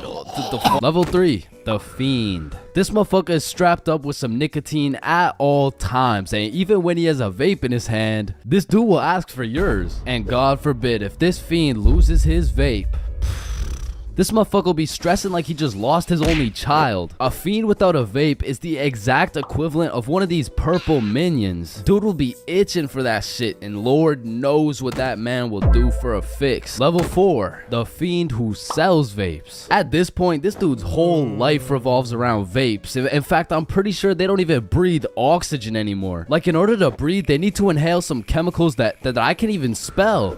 Which honestly, it doesn't even say that much. Like, I can't spell a lot of shit, but what I'm trying to say is their bodies have just fully adapted in order to consume as much nicotine as possible. They breathe that shit, they drink the vape juice, and when they're hungry, shit, they just munch on the vape itself. And the worst part is they can't even run out of vapes. Like, shit, they are the plug. This motherfucker's just the CEO of getting high on his own supply. Like, dude is his own #1 customer. Level 5, this motherfucker, bro. Like, why do you need a LED touchscreen on your vape, bro? Like, you already have a phone. Wait.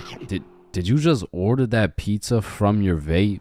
Shit. Where'd you get this from? And don't get me started on these flavors, bro. Like, tell me why these motherfuckers can make a vape juice and call that shit early riser. And that shit literally tastes like a Wednesday at 6 a.m. Like, what the fuck type of ingredients mixed together to taste like a Wednesday at 6 a.m.? But early riser isn't even the weirdest flavor on the market, because if you're feeling the family dinner vibes, you can get a rotisserie chicken flavor. Or if your breath is smelling nice and fresh, you could fuck that shit up quick with some garlic flavor juice. And they even got bacon. Yeah, I'm not gonna lie, that shit sounds fire as fuck. And lastly, now I don't even know if I can say this on YouTube right now, but shit, you can even get yourself some Worcestershire. Worcestershire.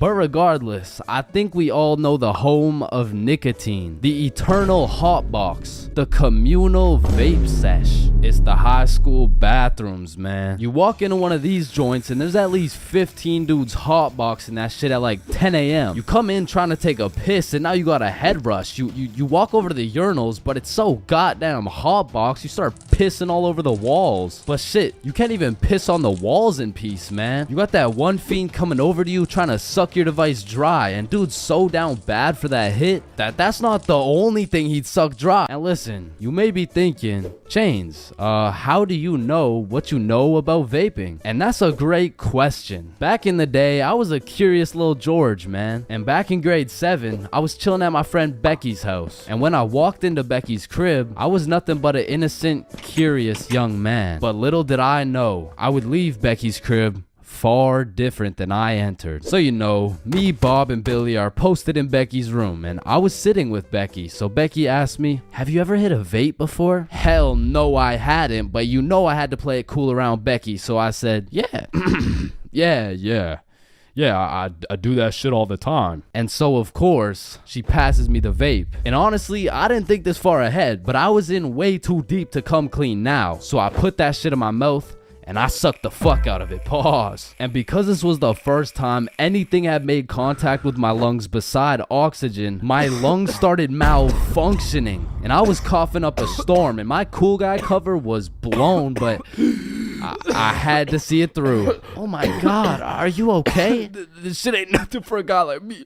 Guys, I think Chains is dying. And as I went on with my life, I would hit a device here and there, and eventually I even learned some tricks and shit. But one day, me and my homie had to run to catch a bus. And so we started running, but the homie doesn't even make it 100 meters, and he starts rolling on the floor, coughing up blood. And I was like, no, fuck that. And you know, I haven't touched a vape ever since, man. So stay safe and breathe air for real. Man, you could be the 47th president of the United States and you'd still get flamed in school. It's just inevitable. It could be your haircut, your clothes, and bro, even when there's nothing to roast, somebody's gonna try and spit out some bullshit anyways. Hey, yo, why does Carl's face look like Spider-Man's left nut? Yo, I can't see it. Why do you know what his nuts look like? And bro, when I was in middle school, all my clothes were hand-me-downs I got from my neighbor, and this motherfucker just didn't want to see me win, bro. Because I was getting piles of V-neck shirts and jeans that didn't even fit. And not only did my neighbor have no drip, but dude was 10 years older than me. So every fit I made was just a decade too late. And pulling up to school and that shit had me feeling like a rotisserie chicken. The way I was getting cooked at a 360-degree angle, bruh. But my fit wasn't even the only thing that was outdated, because my phone looked like the first phone ever created. And it acted like it too. I mean, I would have to click the screen 5 times and then send a prayer to the heavens just to turn that shit on. And only real G's know the pain of having to whip out an old ass phone around someone else. Like, I remember this one time a girl came up to me and asked if she could add me on Snapchat, and when I gave her my phone, my shit crashed, bro. I think your phone just ran out of battery. Oh no,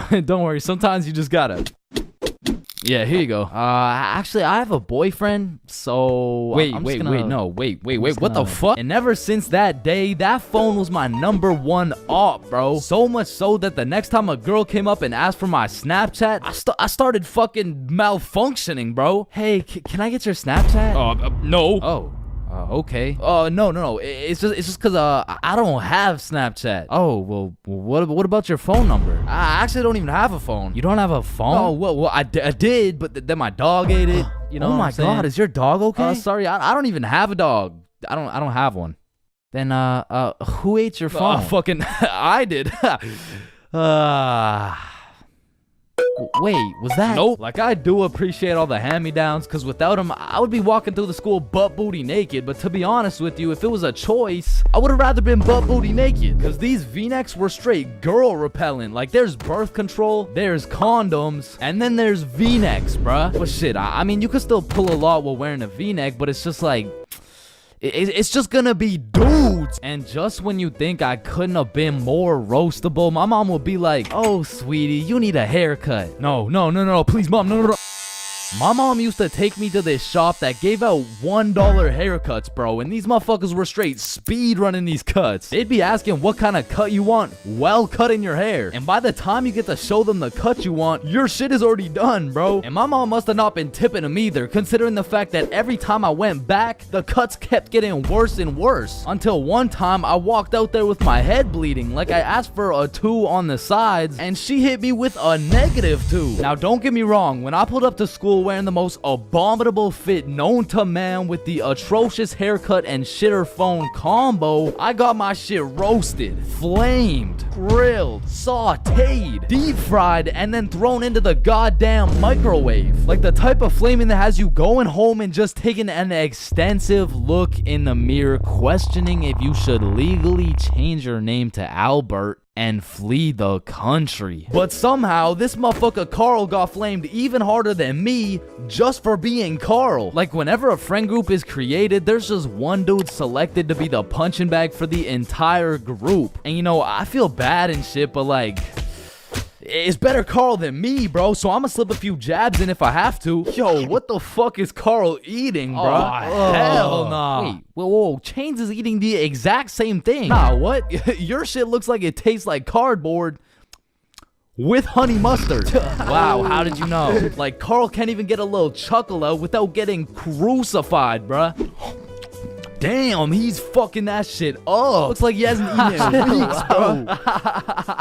Oh, hell nah, Carl. I know you're not laughing. Yeah, no, I'm not. You're built like SpongeBob Brown Pants. You look like a malnourished Santa Claus, bro. Like, god damn, that's a face only a mother can love. What did I do? Now, getting roasted around your boys is tough, but that pales in comparison to the pain and embarrassment of getting roasted in front of your crush, bro. Yo, Chains, what did you get on the science test? I'm not gonna lie, I got like a 76. I'm surprised you're not smarter with that big ass head of yours.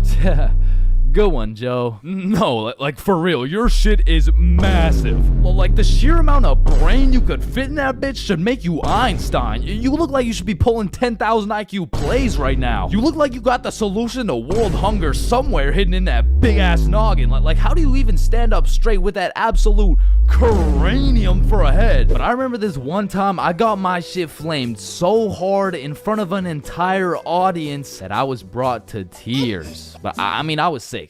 I was 6 years old, and the day was December 24th, Christmas Eve. So my mom brought me and my brother to this improv play, and as we sat and waited for the show to begin, this little elf walked up to us like, hey, do you guys want to be a part of the show? Yeah, let's do it. Okay, yeah, I'll do it. And once the show began, they called me and my brother up to the stage and asked us a very simple question. So, what do you guys want for Christmas? Oh, I want a Minecraft sword and a creeper stuffy. And, what about you, little man? And as I looked into that crowd with dead silence, my brain stopped braining, bro. Hey, don't worry, it can be anything. Shit.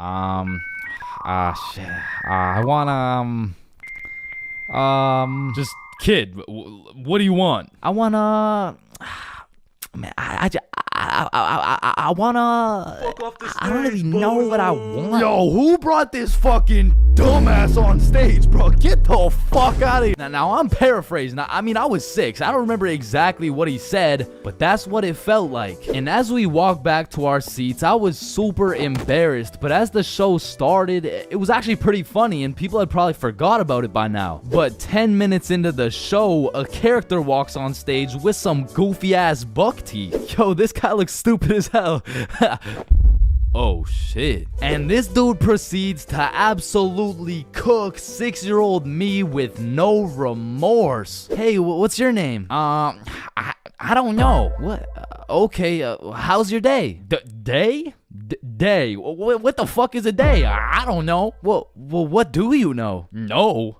That's just it. I don't know. I just don't know. Shit, I don't think I know anything. And that shit had the whole audience laughing harder than ever. And as I looked around, my brother was laughing and even my mom was laughing. And it was this very moment that I had hit rock bottom. And at the age of 6, I realized I would be put on this earth simply to suffer. And it made me cry, bro. I cried in the middle of this theater.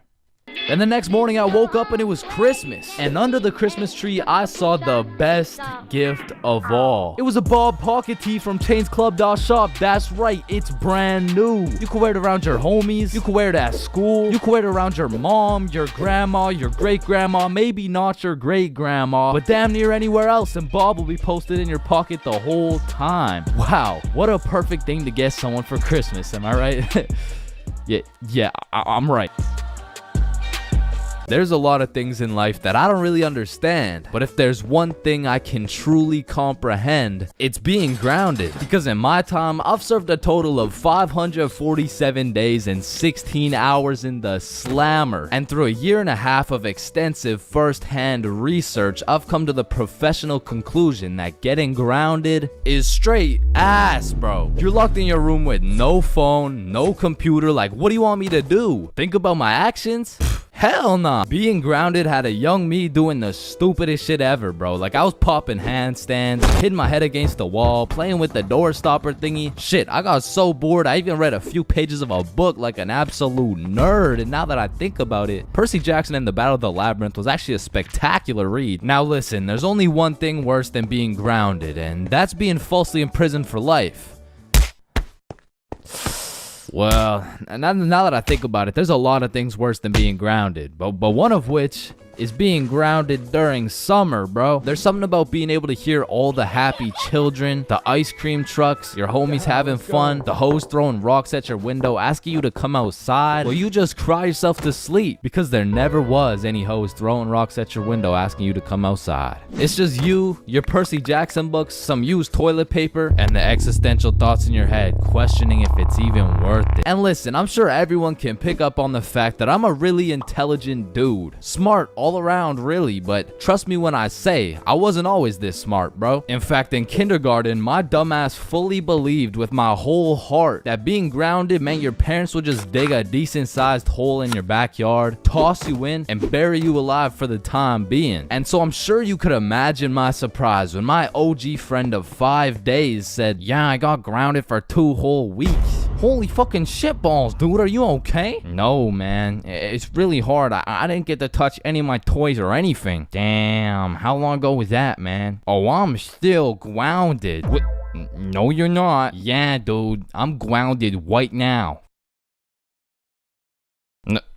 No, the fuck you're not. And I wouldn't truly find out what being grounded was until 7 years later. I was in grade 7. It was a beautiful sunny summer day at approximately 11 a.m. and me and the boys were freely roaming our city. Little did I know, we wouldn't be free for long. And as the boys and I roamed the city looking for a move, one of Bob's girls calls him up and is like, okay, so my friend Becky is in Hawaii for a few days with her family, and she said I could bring you over. And just like that, Bob could have wrapped it up and claimed some cheeks. But the boy Bob was never one to leave the homies behind. So not only did he convince his girl to let us come, but he went above and beyond. He got his girl to bring some of her friends over too. And now we're hyped because we had now located the move, and quite a marvelous move if I do say so myself. Now keep in mind, all of us knew Becky and had been to Becky's house many times before, but Becky was all the way in Hawaii, so she had no clue about the marvelous move about to take place at her own crib. But regardless, me and the homies walk into Becky's crib and they low-key got a little get together in the works. I see Bob's girl, I see Bob's girl's friends, and then I see a mutual friend of mine named Dennis. And he brought his girl. Now a little backstory about Dennis. Dennis was 2 years older than me, making him in high school, and to be fair, from grade 7 to high school is a colossal difference. Dennis was taller, had a more developed frame, and Dennis even had some facial hair in progress. The amount of facial hair that put my peach fuzz to shame. And to put it quite simply,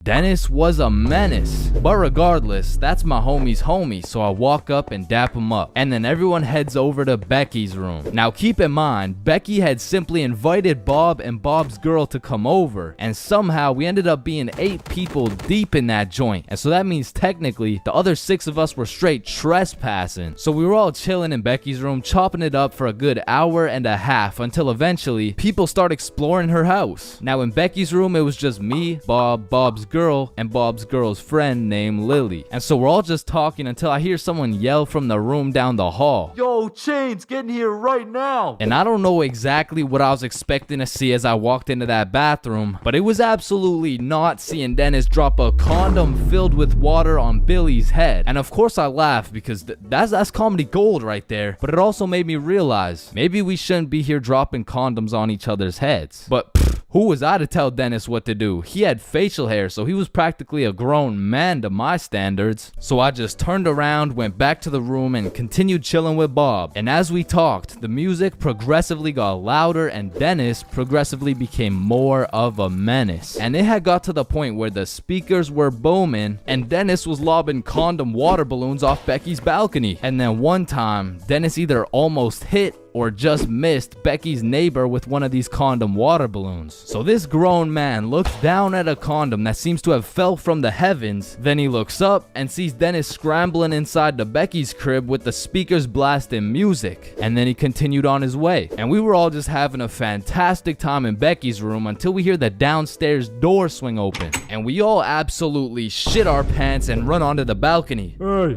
I just texted the family who lives here and they said no one is supposed to be in the house. Everyone needs to leave right now or I'm calling the cops. And that's exactly what we did. No messing around, we were out that hoe. And we all went to Bob's girl's house for an emergency meeting because we were all scared as fuck. And now Bob's girl and Becky are texting and Becky's like, my parents are pissed. They want to talk to everyone's parents and they know how many people were there. So we all devise a foolproof plan. Okay, we give Becky our phone numbers, tell it's our parents' phone numbers, and we act super disappointed in our children. We all agreed on this plan and the emergency meeting was dismissed. And over the next few days, we all got texts from a very unhappy Becky's father, who made sure to specify the amount of condoms that were found in the bathtub. We all respond with some bullshit along the lines of, "Hello, Mr. Beckerson.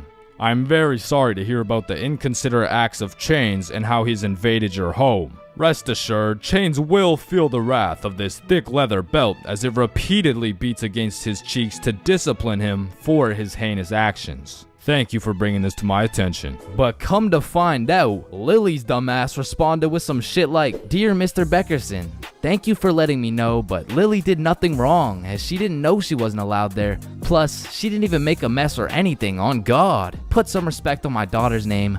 Period." And just like that, our foolproof plan got fucked. And Becky's father texted each of us saying, "You are coming to the house at 3:15 p.m. today, or I'm calling the cops." And shit, looking back, Becky's father was most definitely bluffing. Like, say I didn't go, what was he gonna tell the cops? 911, what's your emergency? Hey, there was 8 kids who invaded my home 3 days ago. Okay, sir, did they break in? No, no.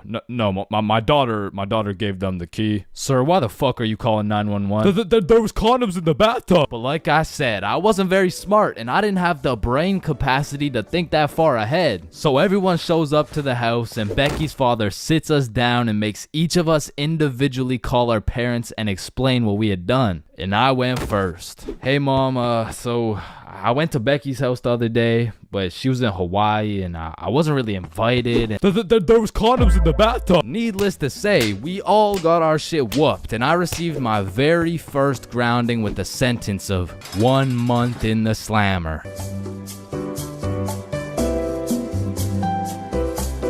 Man, there's a lot of questionable places on Earth, like the Bermuda Triangle or Area 51 or even this place.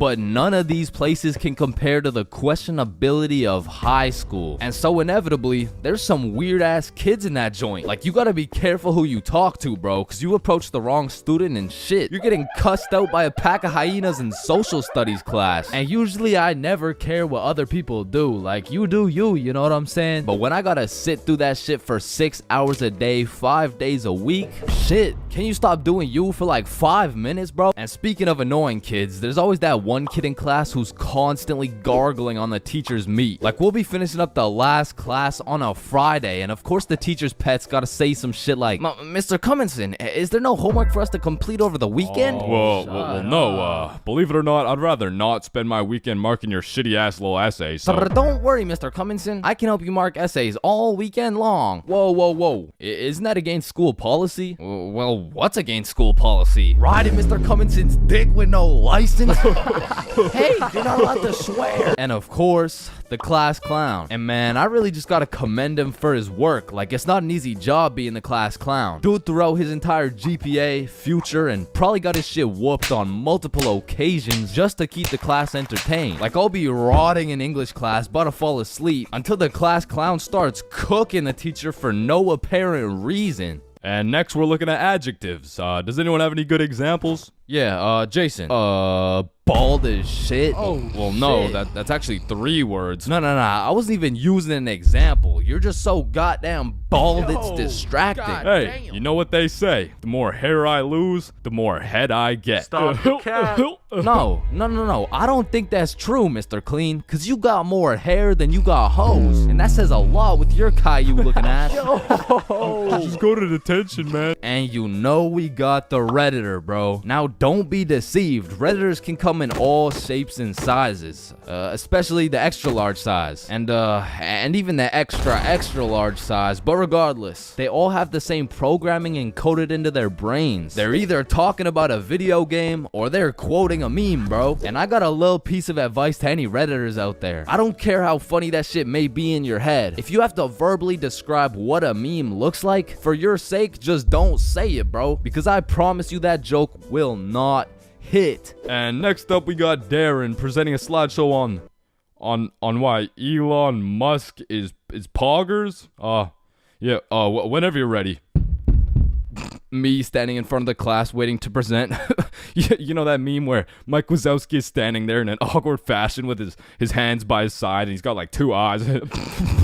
Now, there really is levels to being a Redditor. And don't get me wrong, they're not all that bad, but the ones that got that I paused my game to be here tea paired up with the beer belly neck beard combo, that shit is lethal. And if you press E to interact with one of these bad boys, you'll get stuck in an endless time loop hearing about Among Us memes and hentai. Now, the band kids are like the Redditor's second cousin. Like it's all the same shit, but bro just knows how to play a tuba. Now, on the opposite side of the spectrum, we got the dudes who touch grass. The athletes. Now, I feel like these dudes got a bad reputation when it comes to the jock stereotypes from the movies, because the ratio of athletes shoving nerds in lockers is probably like 1 in 75, and the one was most likely just having a bad day. Speaking of bad days, getting shoved in a locker really has a way of ruining your day, and you really gotta feel bad for the nerds who have to endure this type of harassment every single day.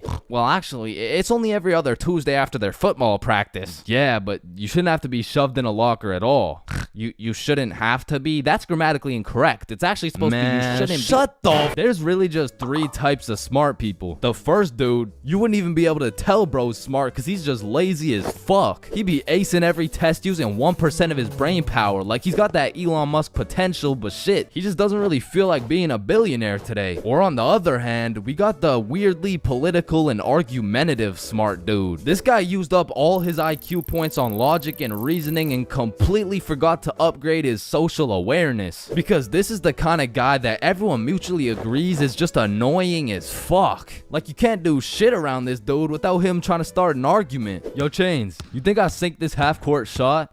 Bro, there is no chance you make that shit. But you are incorrect. No chance implies that statistically there is a 0% chance that it goes in, which is wrong, as others have made this exact shot before Billy.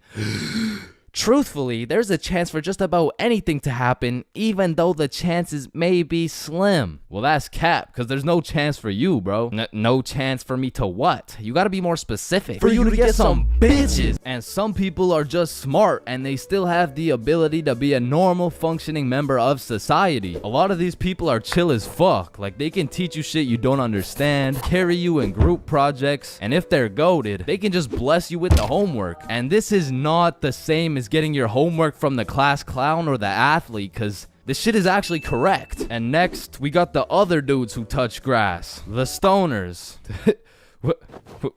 Why are you looking at me? There's always a dude posted up in the back of the class who's visually fried as fuck. You'll commonly see him posted up with a snack of some sort, and you know they never forget the bev. Now, you don't want this dude's homework, because I promise you it will just have a bunch of doodles with some mushrooms and this graffiti S, and somehow these motherfuckers will manage to take a multiple choice test and get every answer wrong. Like, it's actually kind of impressive when you think about it. But besides that, they're just cool people. But I'm not gonna lie, I can't really say the same about the hot Cheeto girls, bro. Like, these girls put in an effort to be as loud as possible. Like, Lord forbid, if one of these girls breaks one of their long ass nails, it doesn't matter if you sit on the opposite side of the class, you're gonna hear about it. You're also gonna hear them chewing those hot Cheetos, because they be lip smacking like crazy. Speaking of smacking, there's always that one kid in school who simply enjoys smacking motherfuckers. And at my school, it was Jordan Johnson. And if you see my high school fights video,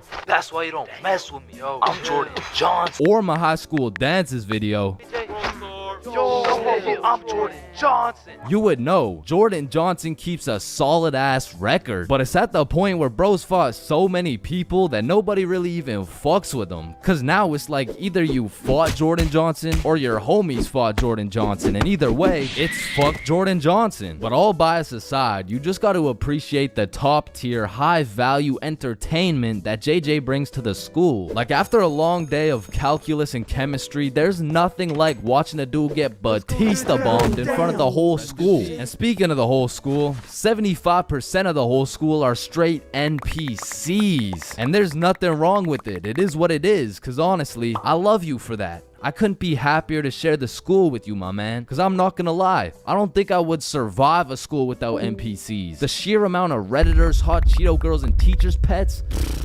fuck, I'd rather be homeschooled at that point. But all jokes aside, man, every student plays a crucial part of the high school experience. So remember to appreciate everyone.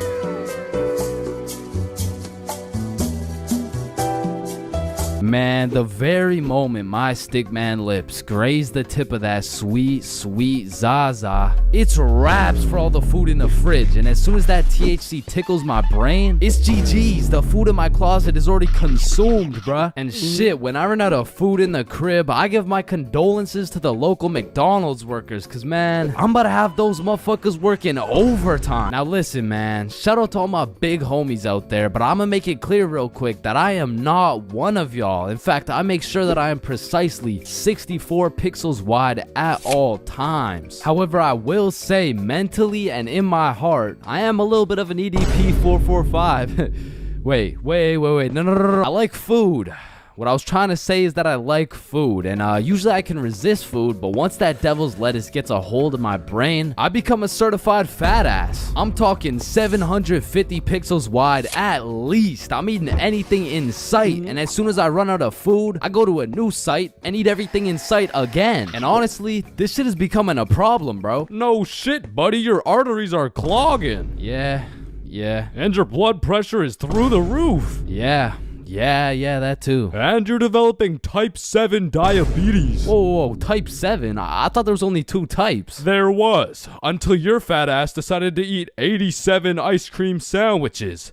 How the fuck do you stomach 87 ice cream sandwiches? Anyways, man, the munchies are lit, bro, because it's the only time you can truly taste each individual atom as it hits your tongue. Like eating some good food while high is like a meditation, bro. Like when you're zooted munching on some Doritos and you start closing your eyes, shit, you might just fuck around and become the Dorito. Now, this happens to me on a routinely basis, and as heavenly as that experience is, I must warn you, when you come out of your Dorito coma, you will be at least 5 bags deep in that motherfucker, and your hands may never be the same. Man, I'm still trying to recover to this day.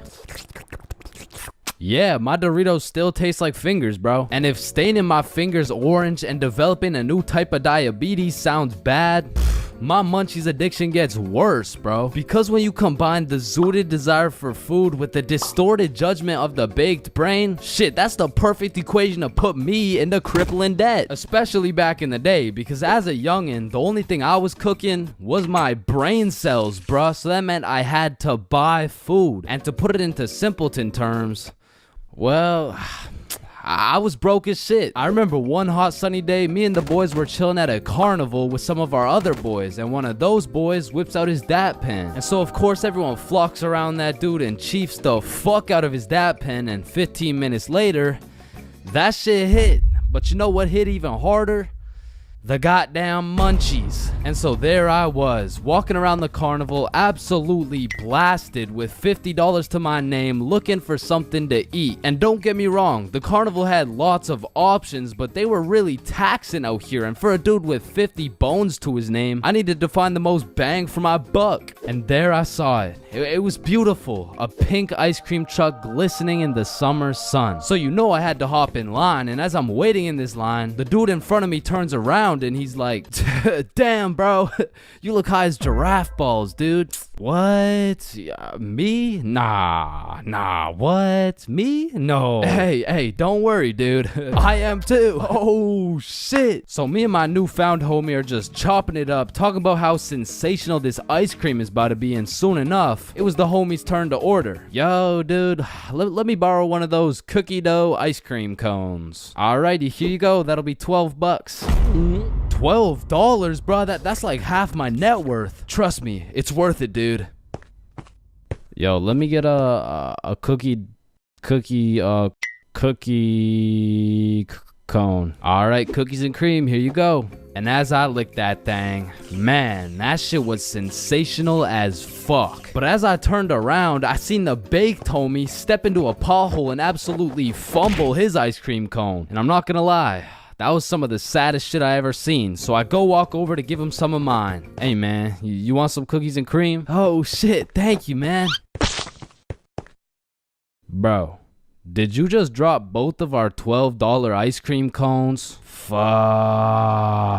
Then we were back in line like nothing ever happened. But man, waiting in that sun, my mouth was parched and my eyes were dry. And by the time we made it to the end of the line, I was looking like dried up SpongeBob, bro. Hey, it's you again. Can I get the cookie cone, the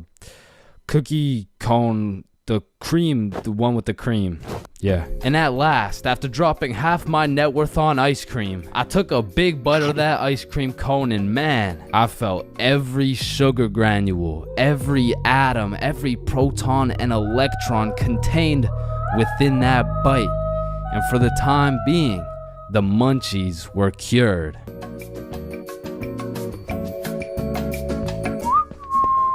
Aw, can I pet your dog?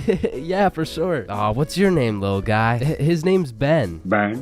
Aw, he's so cute. I just wanna punt that motherfucker. Man, these intrusive thoughts I be having make me wonder whether I belong in maximum security prison or not. Like, I don't even mean to, but the thoughts that pop into my head are so menacing that I can't even say this shit on YouTube, or this video will get taken down. Then I'll be canceled. Then my whole channel will get deleted. Then I'll be thrown into a psych ward, and then I'll be put on the fucking death penalty. Like, these thoughts that pop into my head are so alarming that they make me want to beat my own ass, bro. Hey, man, why'd you just sock yourself in the face? Oh, well, you see, I was about to push that unsuspecting toddler into the deep end for no apparent reason, so... Yo, this guy's about to assault a minor. Hey, you can't do that. Dude. But it's not like every single intrusive thought I have is bad enough to get me convicted. Like, whenever I'm walking across a bridge, I have to use every cell in my body to fight the urge of just tossing my phone into the water. Like, there is literally no benefit from doing that shit, but there's just something inside of me that would feel so much satisfaction with just seeing my phone dissipate into the water. You know, maybe you get that urge because it would just be satisfying to do some shit that's out of the box, some shit that nobody else would do, just to break the simulation a little bit. Cause I could be having the best day of my life. I could wake up, get the meanest pump in, hop in the shower, eat the most fire breakfast, and draw the most pristine stickmen I've ever drawn. But as I'm casually walking beside a bunch of cars that are going 65 miles an hour, I'm still gonna have the urge to just throw myself in front of a car, bro. And it's not even on some emo shit. Like, I want to live, but I also want to dive into some oncoming traffic. But at least I'm not the only one who does this. Like, other people do this. Right? Like, it's normal, right? But half the time an intrusive thought will just be to do some goofy shit. Like, you're just forced to imagine the consequences of what it would look like to start throwing it back on a Tuesday at 2:41 p.m. And every once in a while, you'll just be chilling and you'll witness a motherfucker fall to the intrusive urges. What are y'all get along the table, bruh? Shit, he let the intrusive thoughts win, man. Now, I don't even know if these count as intrusive thoughts or not, but as a dude, when I'm walking down the street, I'll just be going on with my day chilling. Then all of a sudden I see a car and I'm like, if I don't make it to that tree before this car, I'm gonna die. Aw, shit. Honestly, these kinds of intrusive thoughts are kind of motivating. Like, it's the same thing as having a hype man at the gym, except instead of that positive reinforcement, if you don't get those 3 extra reps, you're gonna die. It's like whenever I'm at the gym hitting those Bulgarian split squats, I be having mental wars with myself. Ooh, that was a good set, man. I think we're done. 5 more reps or you're a bitch. Damn, good shit. All right, I think we could wrap it up. 10 more, pussy. Who the fuck's gonna carry the boats? I told you we should have stopped, bro. 15 more or you like dick. Now that I think about it, there's a good amount of people in prison right now who just succumb to their intrusive thoughts. Cause intrusive thoughts are just like that demon on your shoulder telling you to do the most devious shit possible. And I know there's a bunch of motherfuckers out there who just listen to that little guy. Hey, man, you see that lovely old lady right there? Yeah, you're gonna hit her with a mean right hook. Well, what's in it for me? Nothing.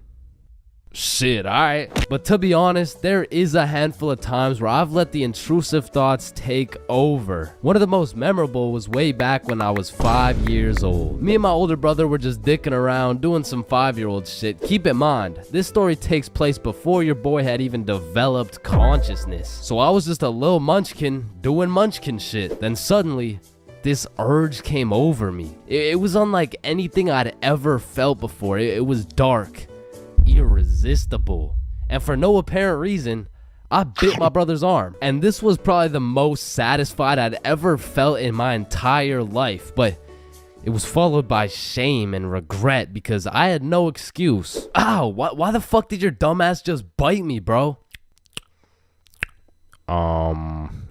I felt like it. And one of my lowest IQ moments of all time took place when I was in grade 8.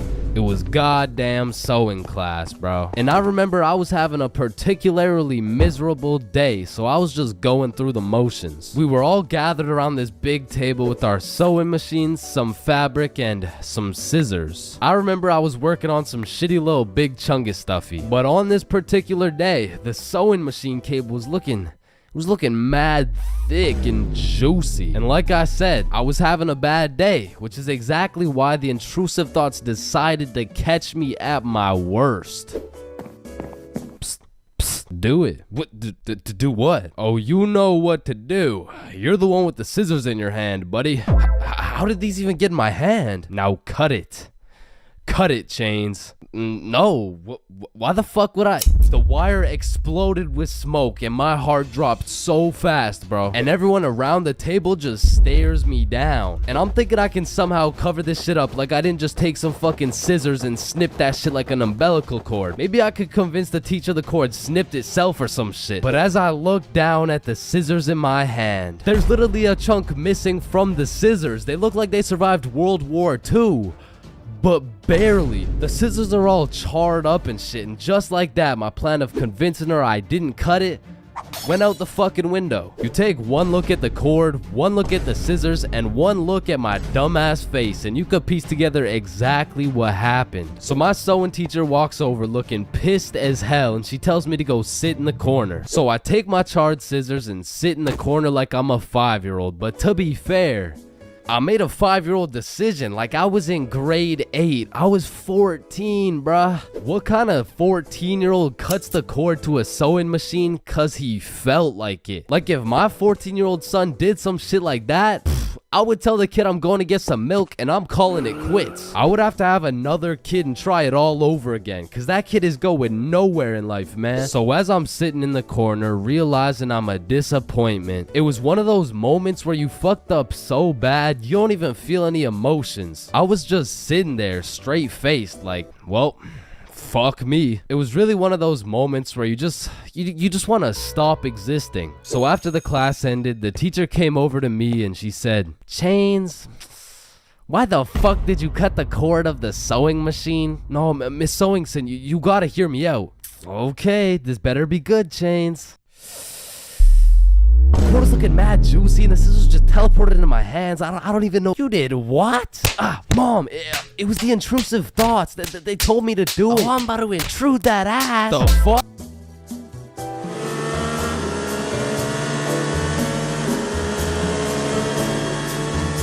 There's a lot of awkward things in life, like the handshake fist bump dilemma, or waving back to someone who is waving to the dude behind you, or the you too situation. Enjoy your meal, sir. Thanks, you too. Actually, wait, no.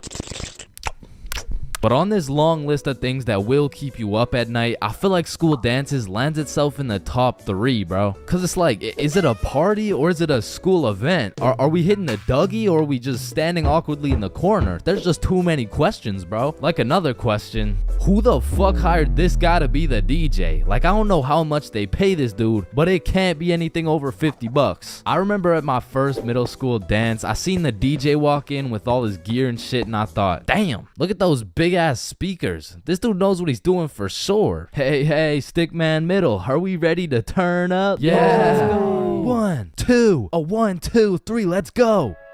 So I walk over there to give bro some song requests that he so desperately needs, and as I walk up to this dude's expensive ass setup, I look down at his laptop and this motherfucker's on Spotify and he's moving around the volume slider like he's doing some shit. Like, bro, I could have done this shit for free. Nah, trust me, bro. I know what I'm doing, dude.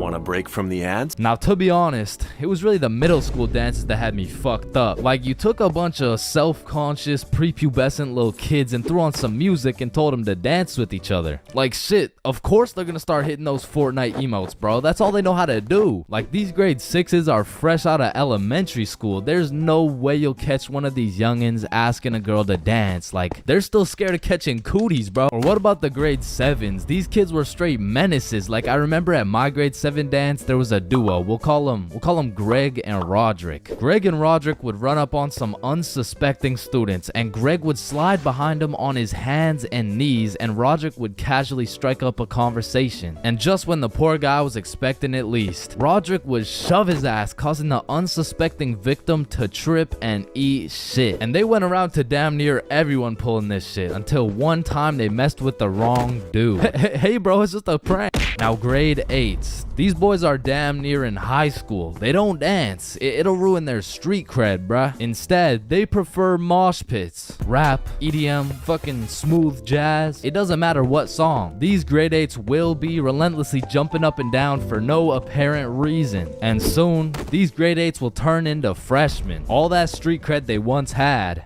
gone. If you push one of these freshmen into the middle of a dance circle, he'll stress so hard he'll start malfunctioning and hit those fucking Fortnite dances again. Now grade 10s. Most of these grade 10s are a little self-conscious, but if you throw one of them into the dance circles, let's go Michael, let's see it, let's go.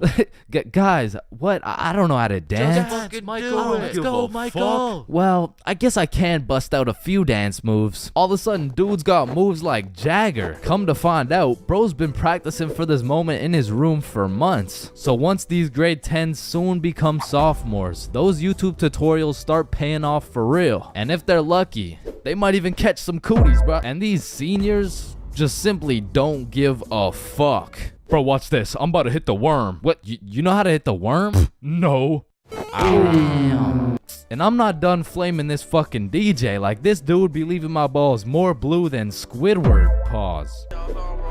These bitches lost. Oh, hell nah. Is that lo-fi? And then out of nowhere, really quick, the DJ will throw on some heat and it'll have everybody turning up. But just as fast as Pop Smoke got that shit jumping, Ed Sheeran shut that bitch right back down. Like, mixing drill with The Shape of You has to be some sort of felony, bro. Like tell me this dude deserves to roam the streets freely after pulling some shit like that. In fact, funny story, I had seen the DJ after the dance in the parking lot one time, and we walked up and we jumped the fuck out of him. Alright, but not all DJs were out here committing war crimes on my ears. Like, you know, the DJ was onto some shit when he got the students and the teachers turning up. Like, you play the right song and these teachers will forget they're on chaperoning duty. Shit, even the principal will start wilding out. Once you got the right song playing, motherfuckers will get hype over anything. Like, remember how hype it was when someone would land a flip in the middle of a mosh pit? Shit, remember how hype it was when someone didn't land a flip in the middle of a mosh pit? These motherfuckers were excited as ever, like they didn't just witness a dude snap his neck. Poor guy's probably getting trampled down there. Rest in peace. Sacrificed his life for a few Snapchat memories. But you know that one song that when the DJ throws that hoe on, everybody knows what to do. Motherfuckers will run in from the bathroom, teachers will hop in, the Redditors will hop off the bleachers, and the school dance will be looking like something straight out of High School Musical, bro. Speaking of High School Musical, back in the day, I knew a dude named Troy. I fucked with Troy, but let's just say, he had a little bit of a lean gut. He was built like T Grizzly. Nah, fuck that. He was built like DJ Khaled. And I remember this dude Troy was just coming off a school suspension, but for whatever reason at the dance, this motherfucker must have been looking for another one. Cause Troy came up to me talking about how he was gonna beat Jordan Johnson's ass at the dance tonight, and honestly, I ain't believing him. So once the dance came around, he was beefing JJ every chance that he got, until soon JJ wasn't gonna stand for it. Now, a school dance is simply the best time for a school fight to take place. For the dude who wins. For the dude who loses, you literally have every single motherfucker in your school gathered in one place to get several different 4K angles of you getting pieced up. So Troy was really putting everything on the line here because JJ was known for handing out whoopings like food stamps. But to be fair, Troy loved food. Regardless, JJ wasn't scared. In fact, he threw the first punch. Boom. But Troy ate that shit like a Wendy's 4-for-4 combo. And instantly, the entire school gathered in a circle. The circle was so big, there was no escaping. They were gonna have to fight to the death. But the DJ was so locked in that he was completely oblivious to what was happening. He was playing some happy-go-lucky ass shit. Oh, shit. Ooh. Damn. Yo, get his ass. Let's go. Beat his ass, JJ. Yo, I'm Jordan Johnson. Now, the moral of that story is don't get into a fight at the school dance. Unless you know you're gonna win. Now, on another note, asking someone to dance is a very important topic when it comes to school dances. Now, girls, I'm sorry, I can't help you with this one. I've never asked a dude to dance before. But boys, Shit, I can't help you either. I'm like 0 for 15 with this shit. But I do know someone who can. I'm talking about the homie Bob. So Bob, how do you ask a girl to dance? Watch and learn. Is this motherfucker moonwalking right now? Oh shit. Oh, what the fuck?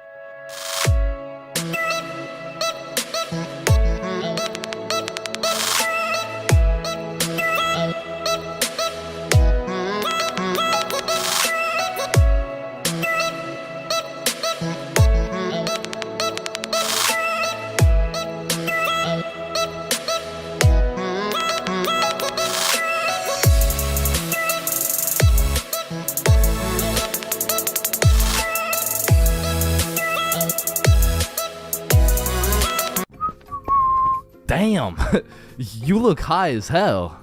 A little bit too high. But bro, are you good? Damn, I've been there, bro. But don't worry, I know just what you need. Wait, what's that over there? Shit, are you still high? Damn, that usually works. You really gotta be high as shit, huh? Alright, listen.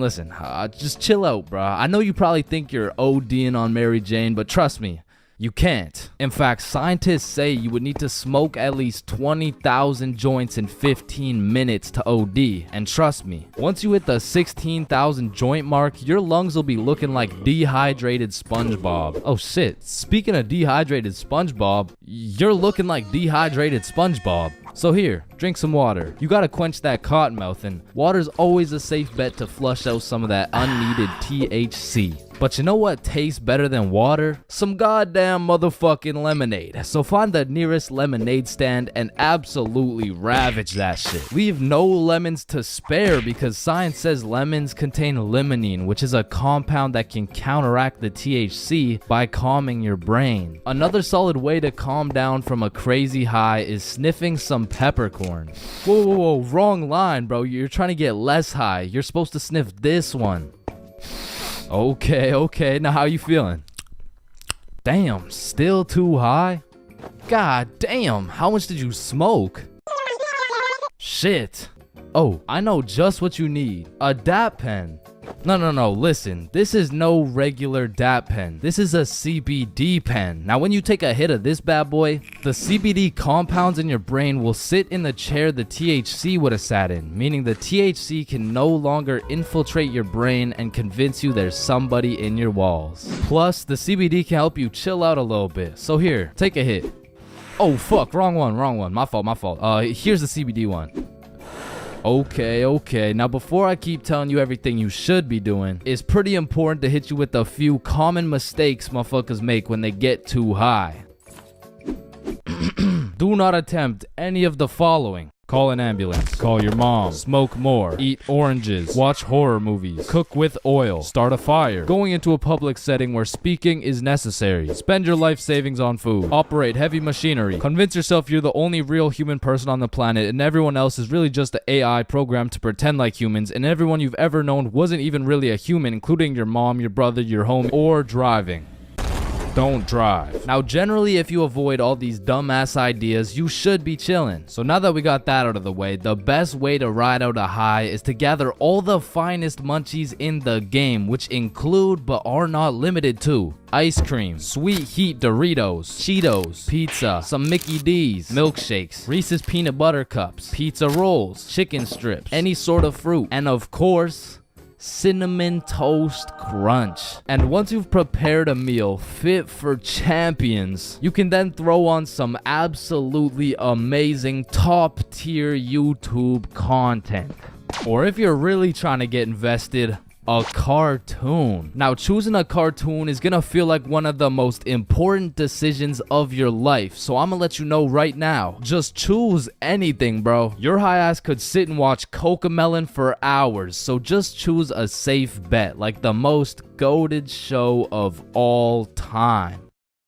The Amazing World of Gumball. Now, once you've chosen your show, stop thinking so much and let the show do its thing. Because in just a few minutes, you're gonna be invested. And when I say invested, I mean you will invest your entire consciousness into the show. Like shit, you'll be in the show. You'll be out here posted up with Gumball and Darwin, and you can even chop it up with Gumball's fine ass mom. And before you know it, you're 25 episodes deep, and then you step back and realize everything's gonna be alright. Alright, next up we got Billy presenting his baking soda volcano experiment. Hey guys, how we doing? Alright, so you see if I put a solid amount of baking soda in here and then a little bit of vinegar here.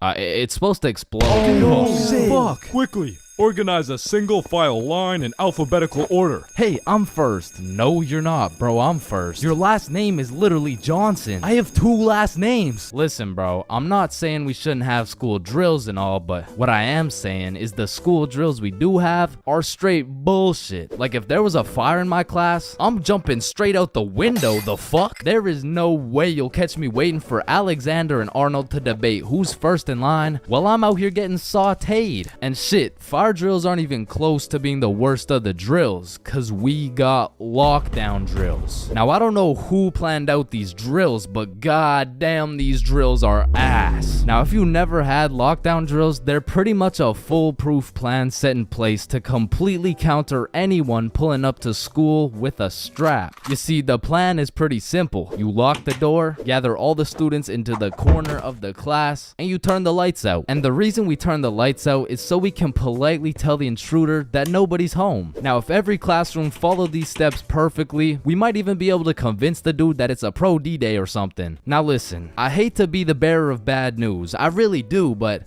there's one minor flaw in this plan.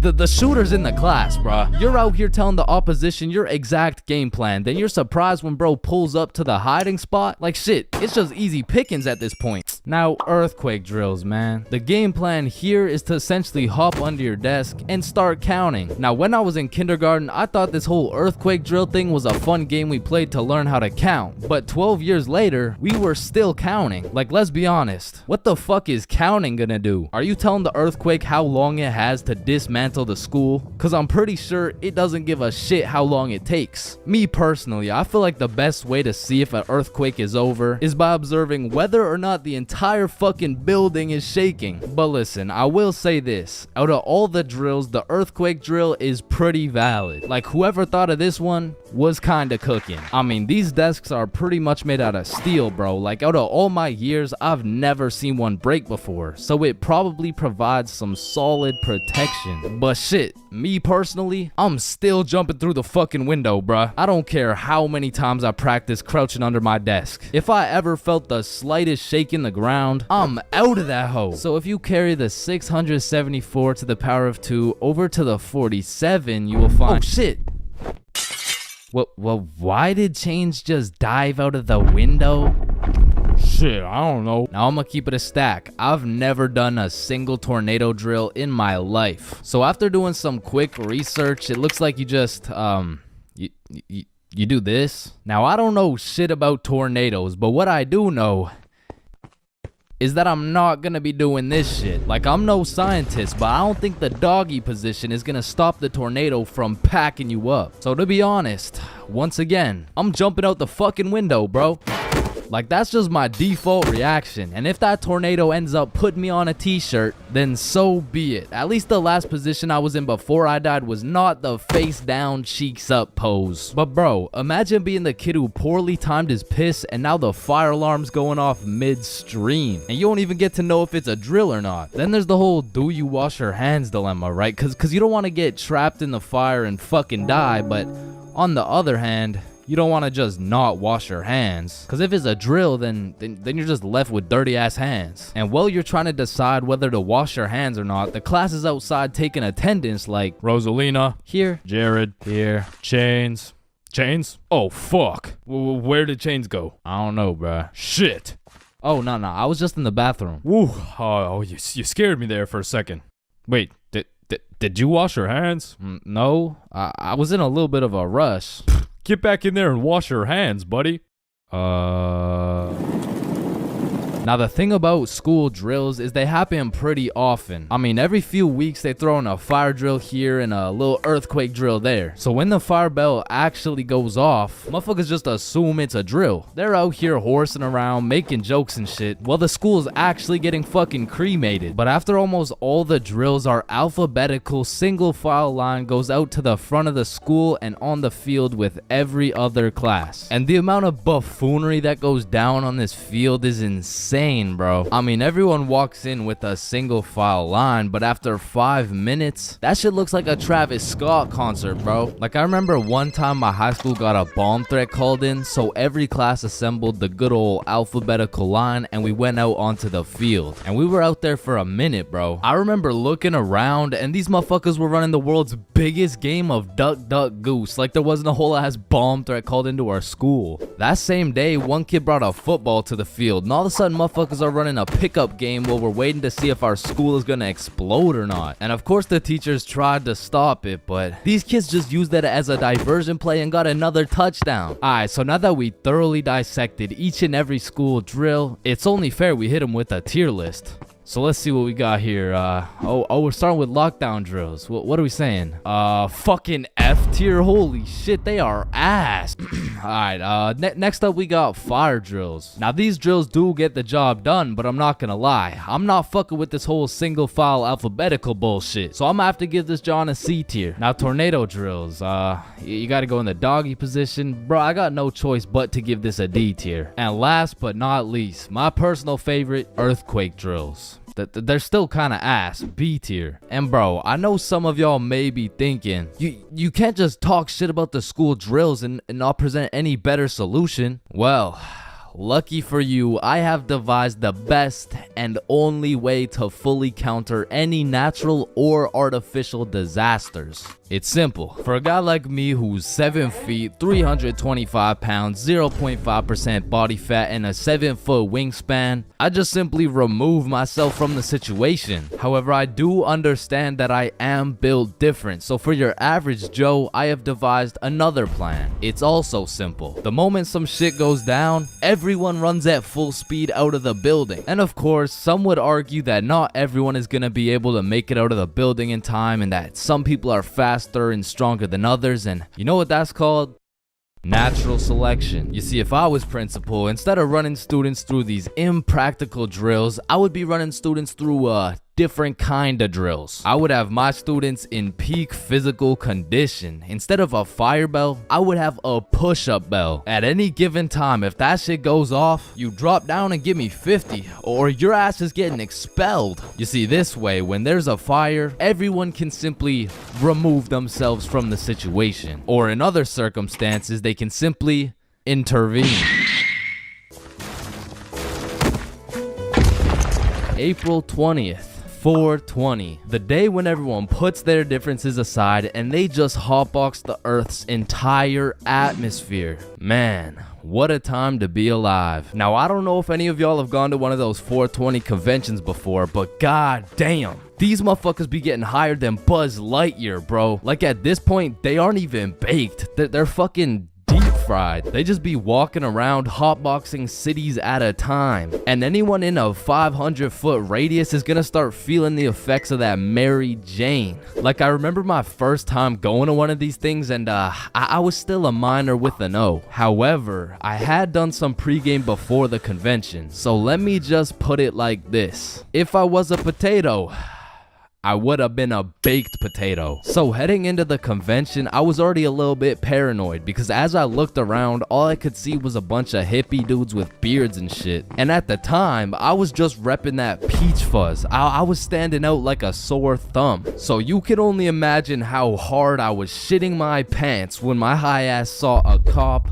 walking in my direction. I instantly started brainstorming how I was gonna outmaneuver this cop so he doesn't send my ass to jail. So boom, busted a right, dropped the shoulder, hit a left, and I ran into this crowd of people. And I don't know about y'all, but for me, whenever something remotely scary happens while I'm zooted, I'm gonna be paranoid for the rest of my high. So in my high ass brain, I'm like a wanted criminal. I got 5 stars right now. So I'm out here constantly scanning the area for 12, right? But I start to make some notable observations. I realize half these motherfuckers are wearing sunglasses, and it's not even sunny. Like, how the fuck did I miss the memo this bad? But luckily for me, there's hundreds of dudes selling overpriced random ass shit. So it really didn't take long for me to find a dude selling sunglasses. And even though it was 25 bones for these shitty ass sunglasses, I still cop them so I can hide my identity. And of course, the glasses have the devil's lettuce plastered all over them, but I'm El Chapo level wanted at this point. So I'm doing anything I can to hide my identity, including dropping my life savings on these dog shit glasses. So I'm out here pushing through these groups of people, but I'm keeping it low key. And as I'm scanning to the right of me and to the left of me, my dumbass pretty much walks right up to a cop. And the moment I realized that homie was right in front of me looking at me, I started to panic, bro. I felt like at this point my best option was just to confess. Like, if I take the plea deal, I'll definitely get a lower sentence. But as I was stressing heavy, that adrenaline starts to kick in. And I know some of y'all can relate to this, but the scientific breakdown shows that when you're zooted and you get into a high stress scenario, the adrenaline gears up and starts beefing with the THC in your brain. Now, if you're lucky, the adrenaline will beat the THC's ass and will have you thinking properly in said stressful situation, which is exactly what happened to your boy. So as I transformed from a baked potato into a less baked potato, this is where the table really started to turn. I looked at this cop in the eyes and this motherfucker was more baked than me. Like, shit, at this point, I'm about to put this dude on citizen's arrest. Officer, are you baked right now? No, there's a sorry, there seems to be a lot of cannabis in the air right now, and so it's like this poor officer probably had to pull an 8-hour shift in the world's biggest hotbox while trying to do his job. And needless to say, after realizing the officers were faded than a hoe, I had no problem walking around with my peach fuzz mustache smoking on that Mary Jane. Yo, when you think about it, every light switch is also a dark switch. Light switch, dark switch. Light switch, dark switch. Okay, class, sound it out with me. Ball. When you really think about it, we learn to read, and then we read to learn. Teacher, yeah, I think change is high. What the fuck? This is kindergarten.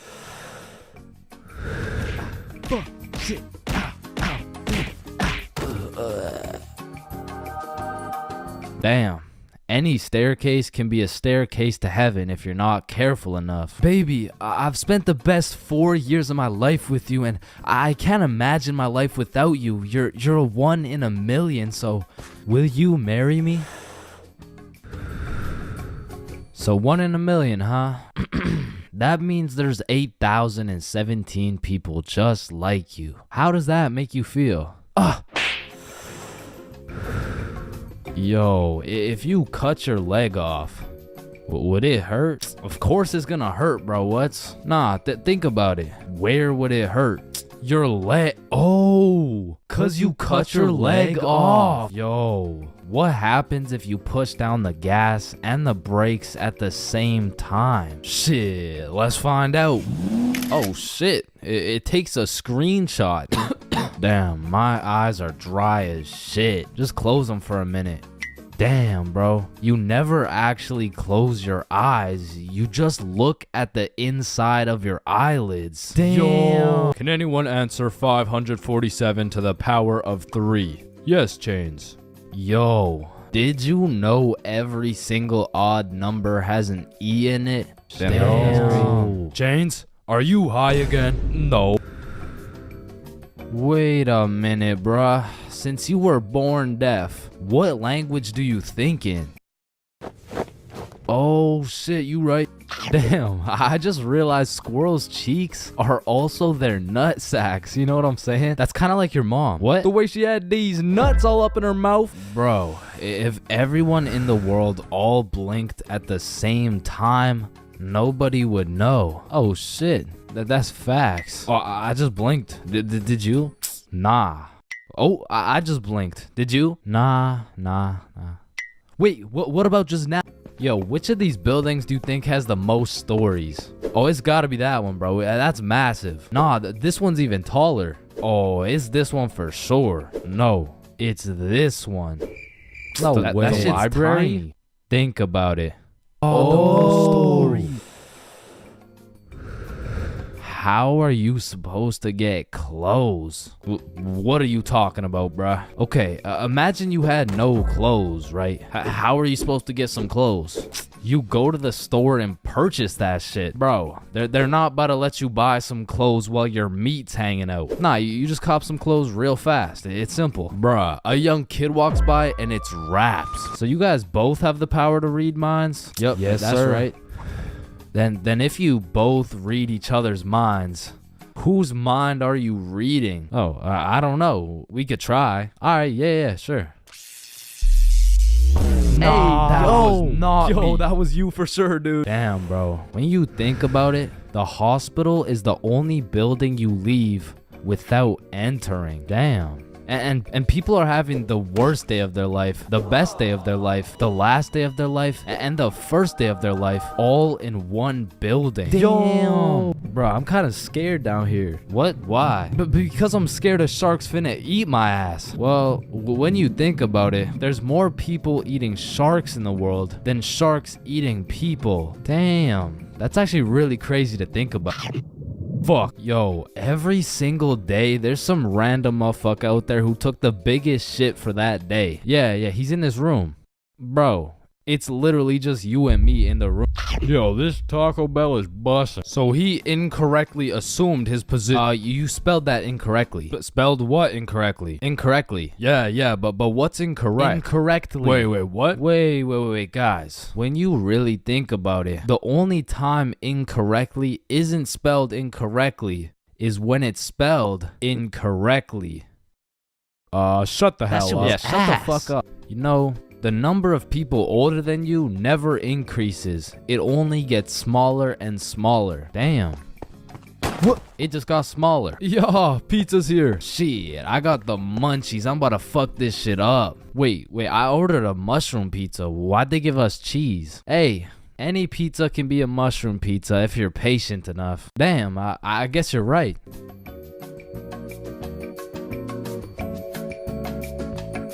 At last. Damn, you know what I just realized? What? A pregnant woman swimming is pretty much a submarine. Are you just always this high, bruh? Yo, did you boys know your last name comes from what your ancestor used to do back in the day? Oh shit, mine's Baker. Yo, mine's Carpenter. Oh, mine's Smith for blacksmith. Well, what's yours, Johnny? It's Donald. Well, wait a minute. Your last nname isn't Donald. It's Dickinson. Guys, chill. I can explain.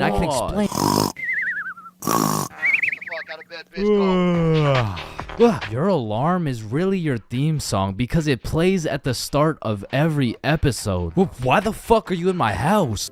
Yo, is Chain still mad over that chair? Yeah, well, what does this dude have against chairs? Why is it a chair?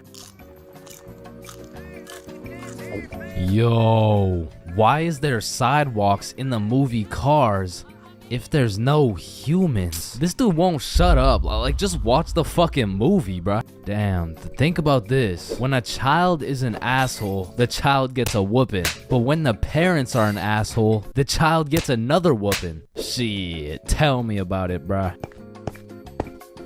Fuck. Bro, you've checked the fridge 15 times already. No good food's finna magically appear. Damn. Now that I think about it, we don't keep checking the fridge for new food, but rather we keep checking to see if our standards have dropped low enough to eat the shit that's already in the fridge. So we got Mercury, Venus, and then here's Earth. Yeah, Chains. What do you want? If Earth is the third planet from the sun, does that make every country a third world country? You're high again. Just get the fuck out of my class. And look at these sheep. Sheep. You know how one of your teeth is called a tooth? Yeah? And one geese is called a goose. Okay? Then why isn't one sheep called a shoop?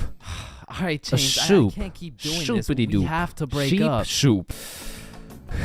You know what I've been thinking? Yeah, what's up? Teenagers be whipping that shit like they're always running out of time. But old motherfuckers be driving like they got all the time in the world. Like, look at this geezer. Poor guy's practically decaying behind the wheel. But he's taking his time like he's got any time to spare.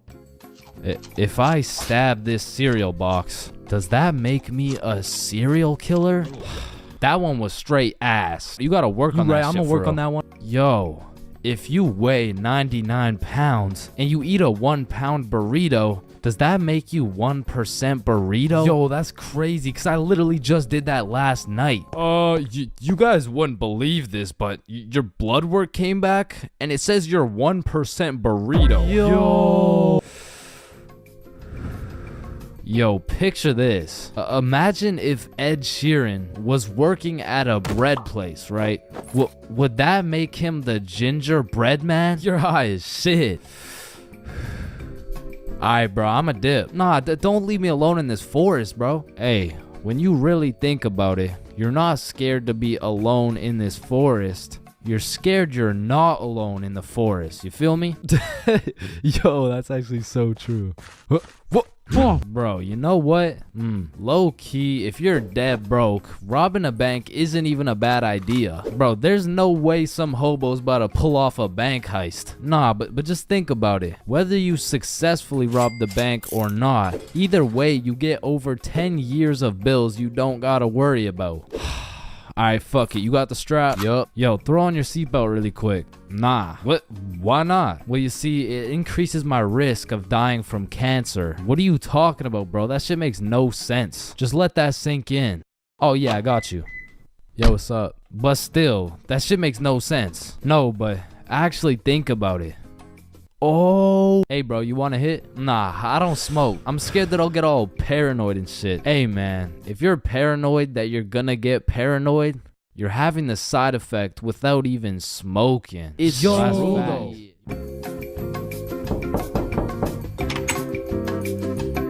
chug, chug, chug, chug, chug, chug. Yo, Bro, God, you're no crazy, way. Just bro. one more. No way. Yeah, let's shit. go. Are you good? Damn. Blacking out drunk. It's not a fun experience. In fact, it's on the list of the top 3 worst things to experience, ranked just below giving birth. Now, if blacking out drunk is so bad, you may ask yourself, why do so many people do it? And truthfully, there are only a few reasons why one would inflict such a brutal pain on their liver. The first reason is impatience. Some motherfuckers just can't wait the 15 minutes it takes for alcohol to kick in, so they slam back one too many shots. And when that shit hits, that shit hits. Or secondly, peer pressure. I mean, to be fair, you will look cool as fuck for those 3 minutes where you're down in a bunch of vodka, until you're lonely, gurping into the toilet, reconsidering your life decisions. Or because it's yet another Valentine's Day, you will spend locked away in your room, drawing little stickmen on your computer because you get absolutely zero bitches. Wow, so relatable, am I right? But if you've never been blackout drunk before, let me explain what it's like so you never have to experience it. Phase 1 I like to call smooth sailing. This is where you got a few drinks in you, but you're still chilling, or as many like to say, you're tipsy. But say as you're observing your surroundings, you make an astounding discovery and find out the function has Hennessy. That shit will take you straight to phase 2. Sauced. At this point, you're just drunk, bro. You're doing some fuck shit, you're saying some fuck shit, and Lord knows you're probably thinking some fuck shit. Some symptoms that you're in phase 2 will include sunglasses appearing on your face, the sudden urge to steal traffic cones, hitting the nene, staring in the bathroom mirror for 10 minutes and saying, damn, I'm drunk as fuck. Now, it's at this phase whether you decide you're gonna have a cool, fun night, or if you're gonna end up looking like Nate Robinson. Like when you're offered more alcohol, don't drink that shit. I repeat, do not drink that shit. Hey, do you want some of my drink? Fuck no.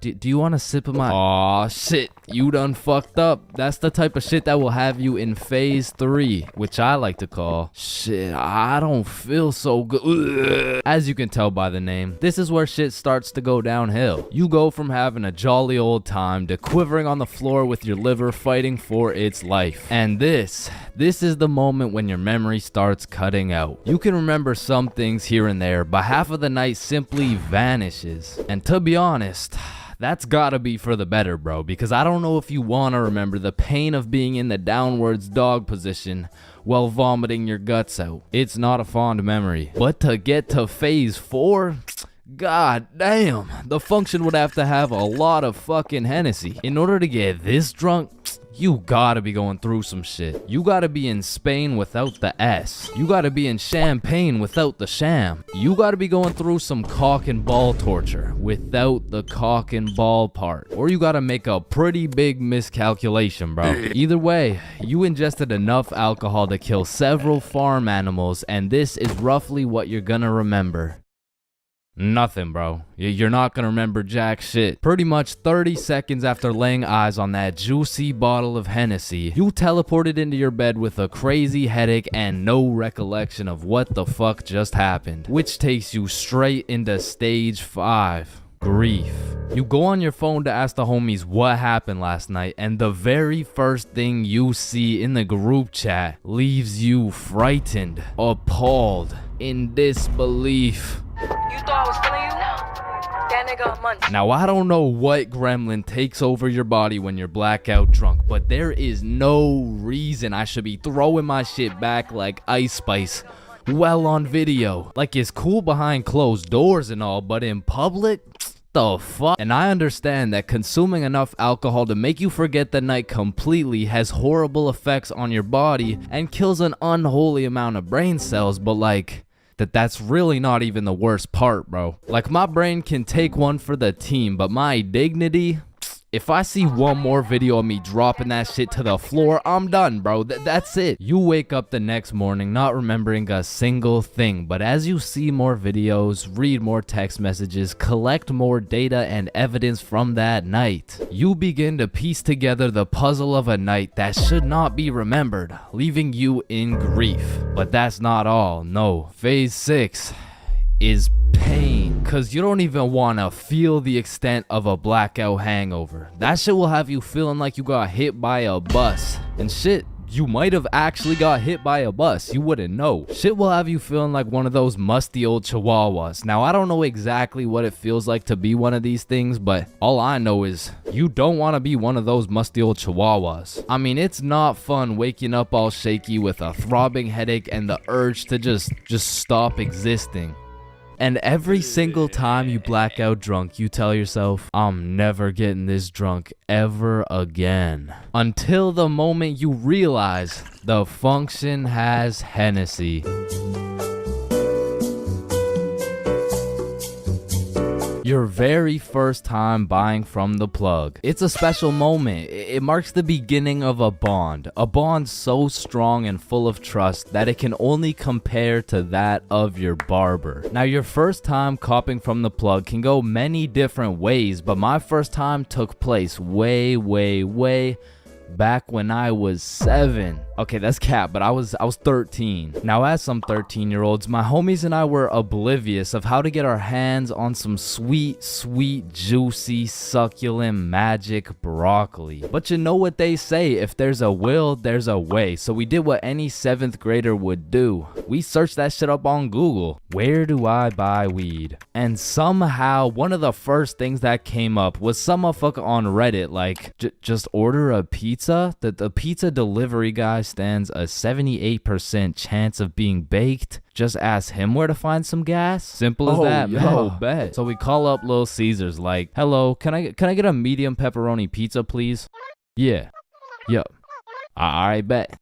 And about 45 minutes later, the doorbell rings. We open the door to see some 48-year-old man who's probably going through his second divorce. Should we ask him? Yo, he does not know where to find that shit. That'll be $13.69. Here you go. All right, have a good day. But wait, do you happen to know where to find some of that Some of that good dope. Good dope? Oh, I see what you're saying. If you wanted some ranch dip, just say that. Nah. What he's trying to say here is, do you know where to find some of that good shit? Oh, you want some good shit, huh? You sure won't find it at Little Caesars. This pizza is ass. Go to Pizza Hut or something. Well, shit. What the fuck just happened? Okay, the guy on Reddit said there's a 78% chance. Maybe we just got unlucky with this one. And our dumbasses decide to order from Little Caesars again. That'll be 13. Okay, new plan. Yo, I think I know a guy. So Bob locates a local plug Snapchat. Billy adds him, and bro adds back. So now we've located the plug, but we had no clue on how to go about hitting this man up. Hello, Frederick Gordon Williams. I have reason to believe you are a plug and will be able to sell us some devil's lettuce, as we are minors, currently 13 years old. Just give us your home address and we will skirt and pull up soon. Sincerely, Billy. Instantly blocked, bro. Looking back, we sent the most federal message possible. We hit this man with his government name and asked him for his home address. But we had no clue that was federal. Like, that's peculiar. I wonder why he blocked us. So we did what any 7th grader would do. We searched that shit up on Google. How to hit up the plug. Be simple and forward. Use slang. Act cool. And after conducting a little more research, we were ready to try again. So I added him on my Snapchat. Yo, Big G. Let me cop some of that gas real quick, Chronum. Oh shit, he responded. How much you need? Shit, what do I say? Search it up. 3 pre-rolls. Let me get 3 pre-rolls, fam. Alright, meet me at Stickman Park at 2:30. So now we'd set a place and a time to cop some grass. However, what Frederick Gordon Williams didn't know was that we were a whopping 13 years old. Keep in mind, we were still in middle school, but this dude was in grade 10. Shit, I'm pretty sure he was 20 years old, but still in grade 10, which was pretty fucking scary for us 7th graders. So we threw on some drip we believed would make us look a little bit older, and we headed off to purchase some of Satan's spinach. We arrived at the park a little bit early, and as we waited, we discussed our plan. If he asks how old we are, we're 16. If he asks our grade, we're grade 10. If he asks our pronouns, we are he/. Bro, chill, he's not gonna interrogate us. It's a simple business transaction. Oh shit, there he is. And as Frederick approached us, I could feel my blood pressure rising. Some would say I was shitting bricks. Yo, you got the money? How much is it? How much you got? Well, I brought a $50 bill. Shit, it's usually 60, but I guess I can do it for 50. Oh, thank you so much, man. Holy shit, this is a fucking steal. Here you go, but remember, this is OG Bubba Killer Death Paralyzing Kush 9000. It got its name for a reason. Don't worry, we do weed all the time. Yeah, we're super teenager and shit. Yeah, sure, whatever, man. Well, have a good day, sir. And at last, 50 bones later, we had acquired some kush. Now, this wasn't our first time smoking, but our tolerance levels were low as fuck. So we pass around our first pre-roll, coughing up a fucking storm. And then we smoke up the next one and the next one until we're indubitably zooted. God damn. Are y'all feeling it? Shit, yeah, I'm feeling it. Well, what about you, Chains? Shit, I think he's feeling it. And as we made our way back to Bob's crib, my frame rates were dropping, my eyes were drying up, and my brain cells were unresponsive. In other words, I was fucking fried. We get back to Bob's crib and all I can think about is food. The munchies had hijacked my brain, but luckily for me, Bob's mom had just went shopping. Unluckily for Bob's mom, she was gonna have to go shopping again. The boys and I threw on The Amazing World of Gumball on TV and we fucking demolished every single crumb from Bob's cabinet. Cause goddamn, Frederick Gordon Williams was right. They don't call it the OG Bubba Killer Death Paralyzing Kush 9000 for no reason.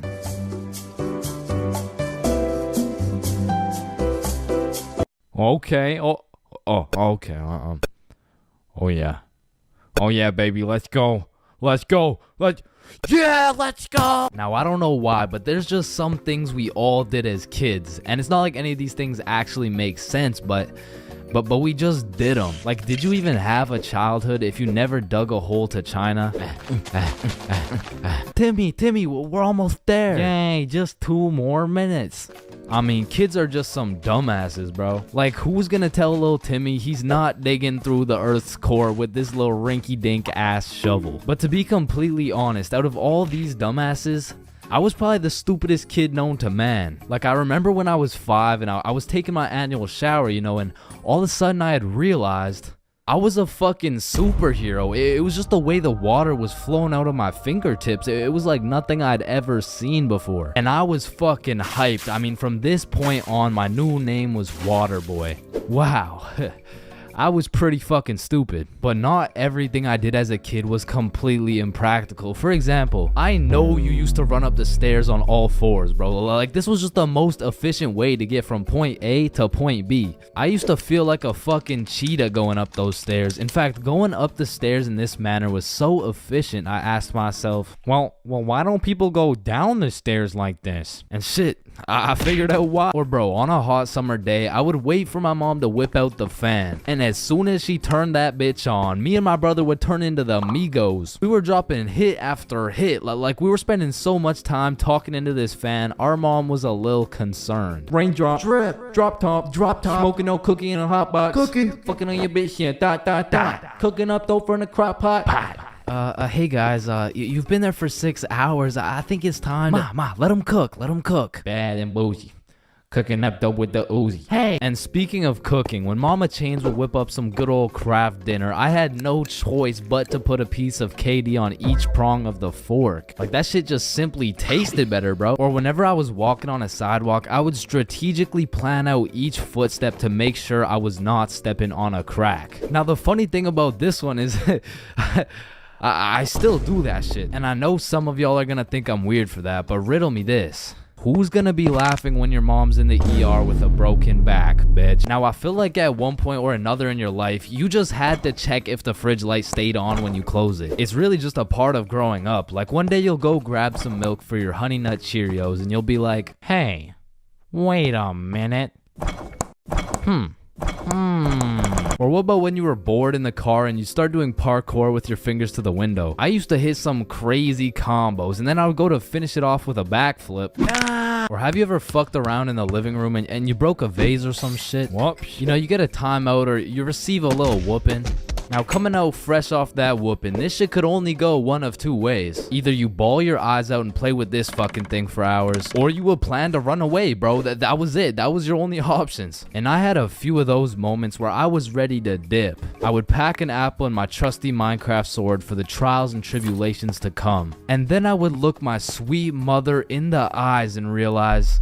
shit, she's making mac and cheese tonight. I can't leave yet. And you have simply not lived if you never hid a DS under your pillow at night. Like for me, the Mario grind was 24/7. There was no sleeping. But I'm not gonna lie, I had some close calls trying to pull that shit off. Good night, Chains. Sweet dreams. Good night, Ma. Love you. Love you too.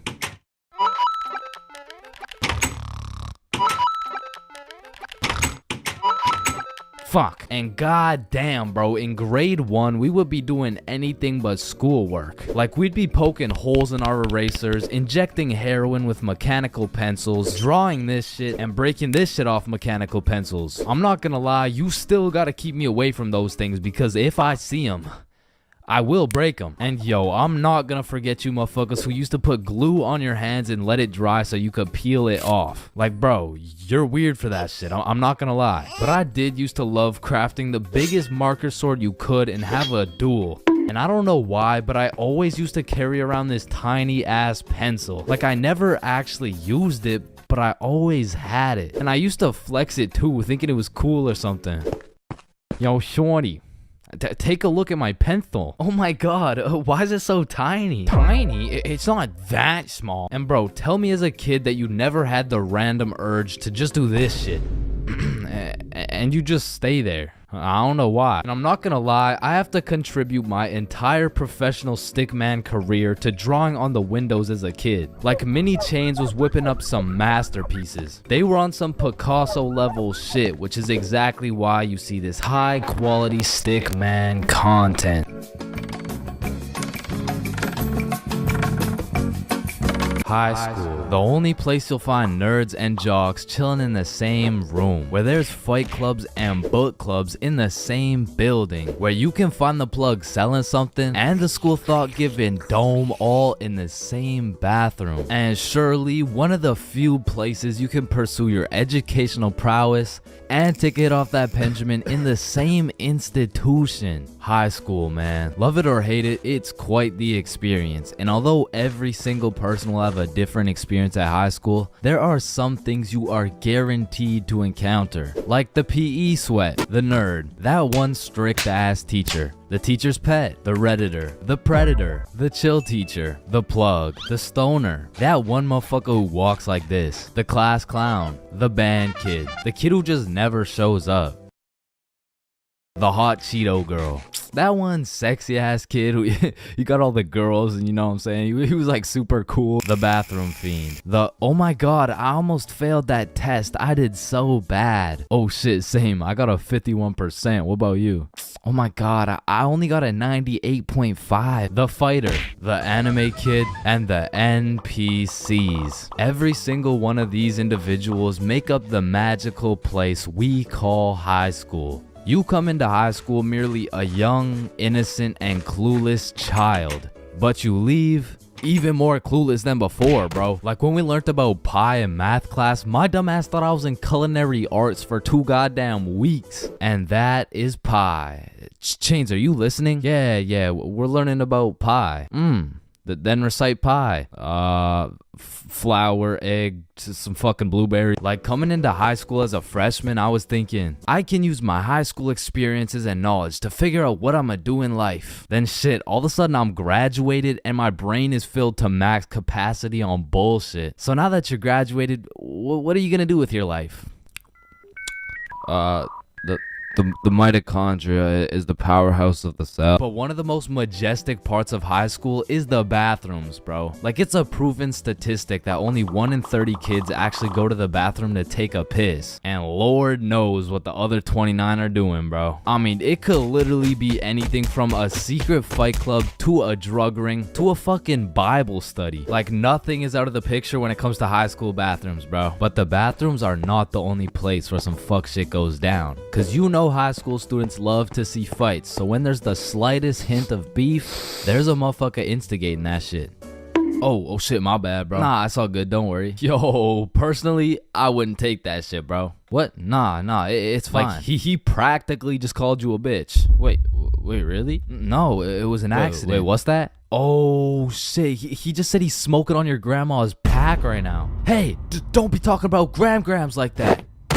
Shit. Wow. But tell me why when some entertaining shit happens, I just happen to miss school that day. Like I'll go every day of the month, but I get sick for 1 day? Damn, I'm glad as fuck I'm not at school right now. Yo. Holy shit, Chains, where are you? I'm in my bed right now. Why? Ooh. Jeremy and Tom are running the ones right now. Fuck, the one day I didn't go.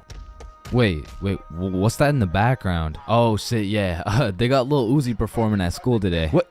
Uzi's at our school? Yeah, check it out. Yo. Oh, and they brought in Gordon Ramsay cooking up free lunch today as well. What? Oh, and I almost forgot, Elon's pulling up and giving everyone Teslas. So, no, I'll see you later, man.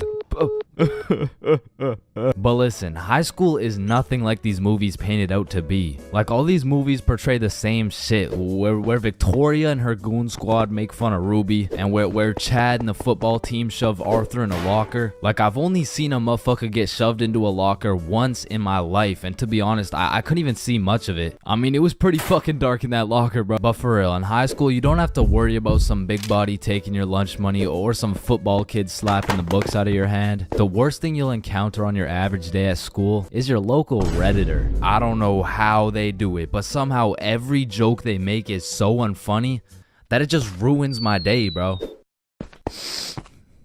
Do you smell that? Yeah, Jeremy. That's what happens when you don't shower in 2 months. No. It smells like sussy baka. Like Among Us. But not to confuse Redditors with Discord mods. I mean, they're pretty much the same thing, but Discord mods shower even less. To be honest, there is truly only one thing mustier than a Discord mod, and that's the cafeteria food, bro. I mean, this food is completely and utterly ass. Like, somehow these motherfuckers manage to get the food cold and the drinks warm. Like, how the fuck does that shit happen? And my high school would serve some daily specials, and to be honest, that shit was unidentifiable. Like, you'd see this pile of mysterious substance, and I'd ask the person who made it what it is. Like, what's the special today? You're holding it right now, dumbass. No, but like, what is it? Oh, I don't fucking know. And my school refused to pay people to make good food, so they had students making all the food. So you'd be eating a burger and look up at the person making them, and they'd just be casually scratching their ass. And even with all this free labor, tell me how these motherfuckers have the audacity to be charging $6 for 3 chicken strips, bro. That's $2 for one small soggy piece of some shit that's probably not even chicken. I mean, that shit is a robbery. And speaking of robbery, the high school change rooms are shockingly similar to Detroit. And we all know, you can't have shit in Detroit. Like, if you leave anything not locked up, it's gone, bro. Your iPhone, gone. $5, finessed. 2-week-old rotten sandwich.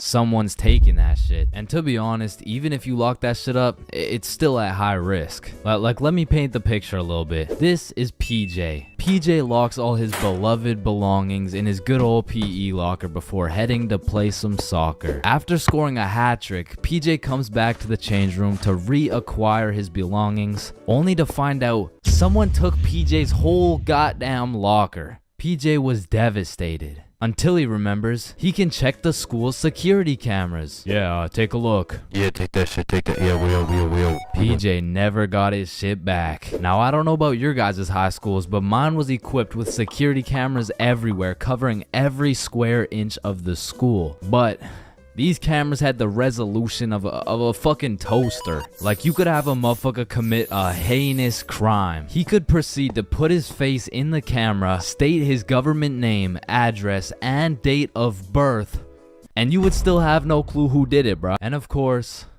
the teachers. Teachers have the ability to make or break your high school experience. So real quick, let me go over some of the teachers you will encounter in high school. The angry teacher, the chill teacher, the lazy ad teacher, the funny ad teacher, the teacher who doesn't know how to teach shit, Miss Cakinson, the teacher who wants to be the chill teacher, but shit just doesn't work. That teacher that plays videos all class. The gym teacher with several allegations. The weird science teacher.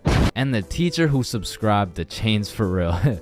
Wow, what a G. And that's high school in a nutshell.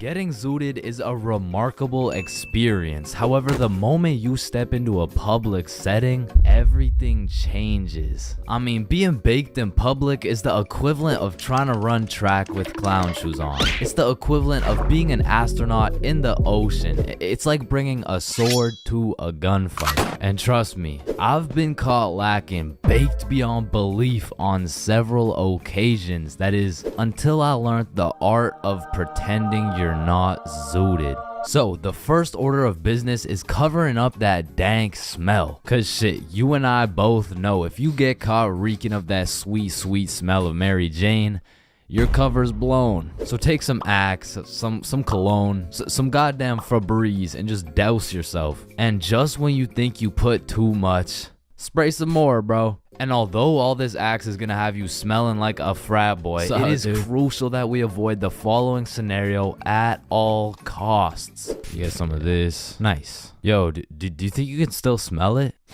Nah, dude, I can't smell it at all. What about me? Shit, it's like we didn't even smoke. But truth be told, both of these motherfuckers smell like weed, bro. The next order of business is those goddamn bloodshot eyes. I'm not gonna lie, those eyes of yours are a dead giveaway, bro. I mean, you look fucking obliterated. Like, go look in the mirror. Yeah, we're gonna need some eye drops real quick. Just a few drops here, you know what I'm saying? few drops here. Yep. Yeah, that's a lot better. But you know what? For a little safety measure, throw these hoes on. Damn. Now you're looking sober and fresh as fuck. But how are you feeling?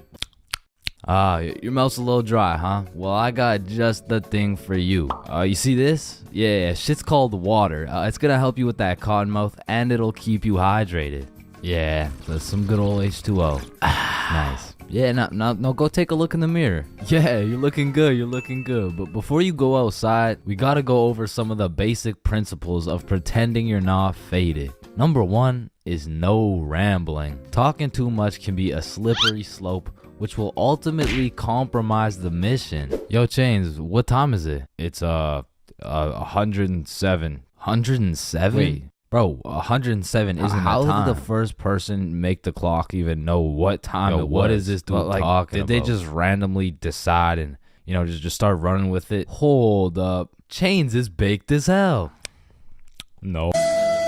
And principle number 2, don't talk too little. Although talking too much can sell the mission, so can talking too little. Hi there, what can I get for you? Sir, what do you want? Hello, welcome to McDonald's. What the fuck do you want, bitch? Yeah, we got a customer who's on fucking Mars. And last but of course not least is the golden rule for pretending you're not zooted.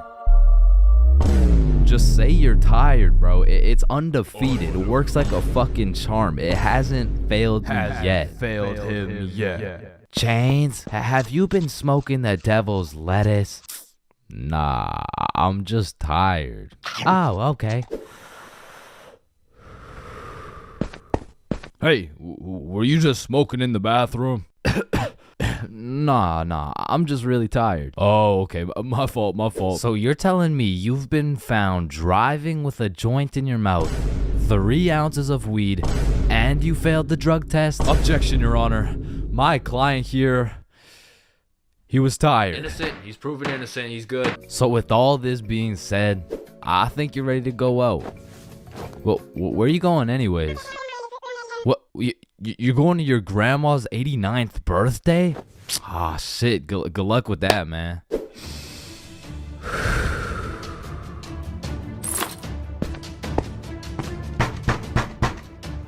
Oh, grandson, it's so nice to see you. Being absolutely faded in math class is one thing, but pulling up to school while you're hammered, wasted, absolutely plastered is simply a different ball game. Cause there's lots of people who can properly utilize that Mary Jane on a daily basis. For example, tattoo artists. In fact, I feel like majority of tattoo artists would say, it helps me work better, dude. And I would happily trust this man to do his best work knowing he's baked as shit. However, if this dude was wasted, it's a little bit of a different story. Alrighty, dude. All done. Yo, I asked for a rose, bro. And because of this reason, you would truly have to be a dumbass to go to school drunk. Chains, but the title of the video says going to school drunk. I did it, bro. I went to school drunk, but listen, it was no ordinary day at school. No, in fact, I didn't even go in the day at all. I went drunk to the school dance, meaning this story takes place when the boys and I were in grade 11. It was a Thursday night, the night of winter ball, and as the boys and I were getting ready, you know, looking like some distinguished young gentlemen, I had realized, damn, none of us have any girls to take to the dance. Fuck, you're right. That means we're gonna have to ask a girl to dance, bro. What? You mean like talk to them? Yeah, if only we knew someone with a bigger roster than a cheerleading team. Someone with more hoes than a shed. Someone who pulls more 10s than EDP. It's Bob. So me and Billy started analyzing Bob. Like how does he pull so many girls, bro? Is it the jawline? I don't know. What about the silky smooth clear skin? Maybe. Or is it those succulent luscious kissable lips? It's the glasses. Yeah. the glasses. Yeah. So we stole Bob's entire flow in the hopes this would put an end to my drought of bitches. So we check ourselves out in the mirror, and then we hop into Billy's whip. We throw on some Rihanna to get us hyped, and before we knew it, we had arrived at school. Now, to really paint the picture, it was a Thursday at 8 p.m. And on this Thursday at 8 p.m., Billy pops his trunk to pull out 2 bottles of vodka. Now, if you were unaware, it was currently a Thursday at 8 p.m. on a school night, and we were headed into our school. Now, logically, I should have simply denied the alcohol, but I'ma keep it a buck. The whole idea of walking up to a girl and asking her to dance was really giving me the heebie-jeebies. I mean, my palms were sweaty, my knees were weak, and arms were heavy, so I took a big old chug of that liquid courage in order to ease the nerves a little bit. And shit, Billy must have been feeling the same way, because Billy was down in that shit like it was water. And right after we consumed enough alcohol to kill a baby elephant, I got a notification on my phone. Oh shit, I got an email. Oh, it's from the school. It says, if you come to the winter ball under the influence of alcohol or any drug, you will face suspension and will lose your right to walk across the stage for graduation.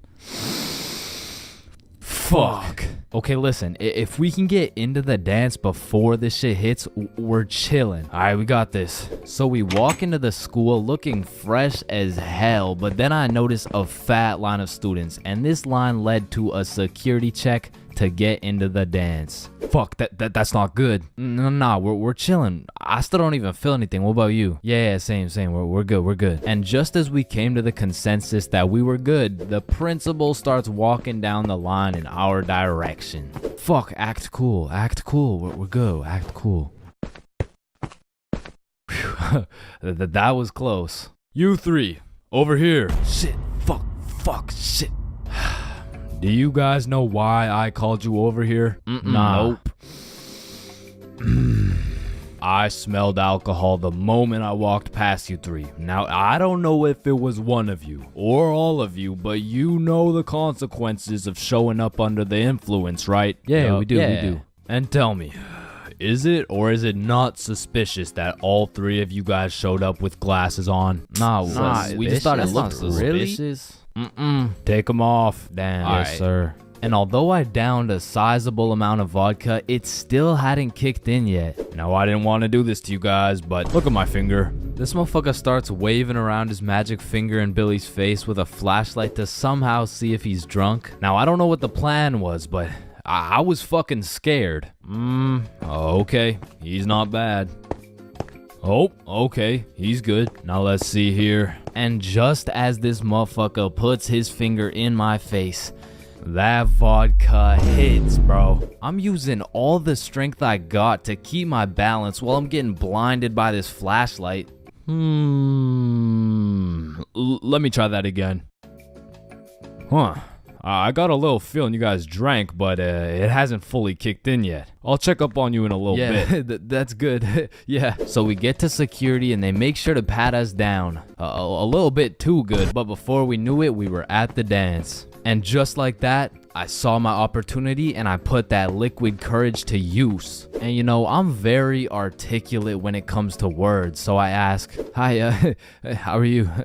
Oh, hey, I'm good. So I wanted to ask you, like, you know, we're at the dance and I saw you, so I walked over here. Here we are, you know what I mean? So like, do you want to dance? Yeah, sure. It had worked. My plan had finally worked. And just as I was about to feel the female touch I'd been deprived of for all these years, I see Mr. Principal walking in my direction with his finger ready and his flashlight in hand. So I just haul ass, and I don't stop hauling ass until I'm off school grounds. So the moral of the story is, don't go to school drunk, bro. Yo, Chains, I'll pay you $5 if you pull that fire alarm right there. Oh, run. Chains, do you know why I've called you into my office today? No. You see, that little stunt you pulled has led you to a 1-week suspension. God damn it. What does suspension mean? It means for the next week, you are prohibited from coming to school. Fuck.